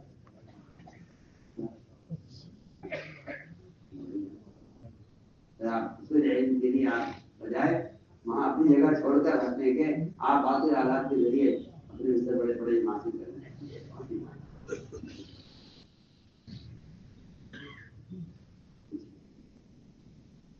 صرف رواج سے کا تاثر ہے. میں کہتا ہوں آپ سے، رواج کا تاثر سنتوں کا استحقاق پیدا کرتا ہے، اور رواج کا تاثر سنتوں میں تنگی دکھا ہے. رواج کا تاثر انسان سنتوں میں تنگی دکھا ہے. اس لیے عزم کرو جیسے کہ انشاءاللہ ہمیں علم علماء کی صحبت سے اور علم اس کے ماحول سے حاصل کرنا ہے. علم کے لیے ہجرت کیا کرو، علم کے لیے ہجرت کیا کرو تو معصوم مخلوق کی دعاؤں کے جو ہے مستحق بن جاؤ گے. علم کے لیے کیا کرو، علم معصوم مخلوق ہے، سمندر کی مچھلیاں، آسمان کے فرشتے، سب تمہارے لیے سب معاملے آدمی قدم اٹھائے ایک مسئلہ معلوم کرنے کے لیے تو ساری کائنات کے مخلوق متاثر ہو جاتی ہے.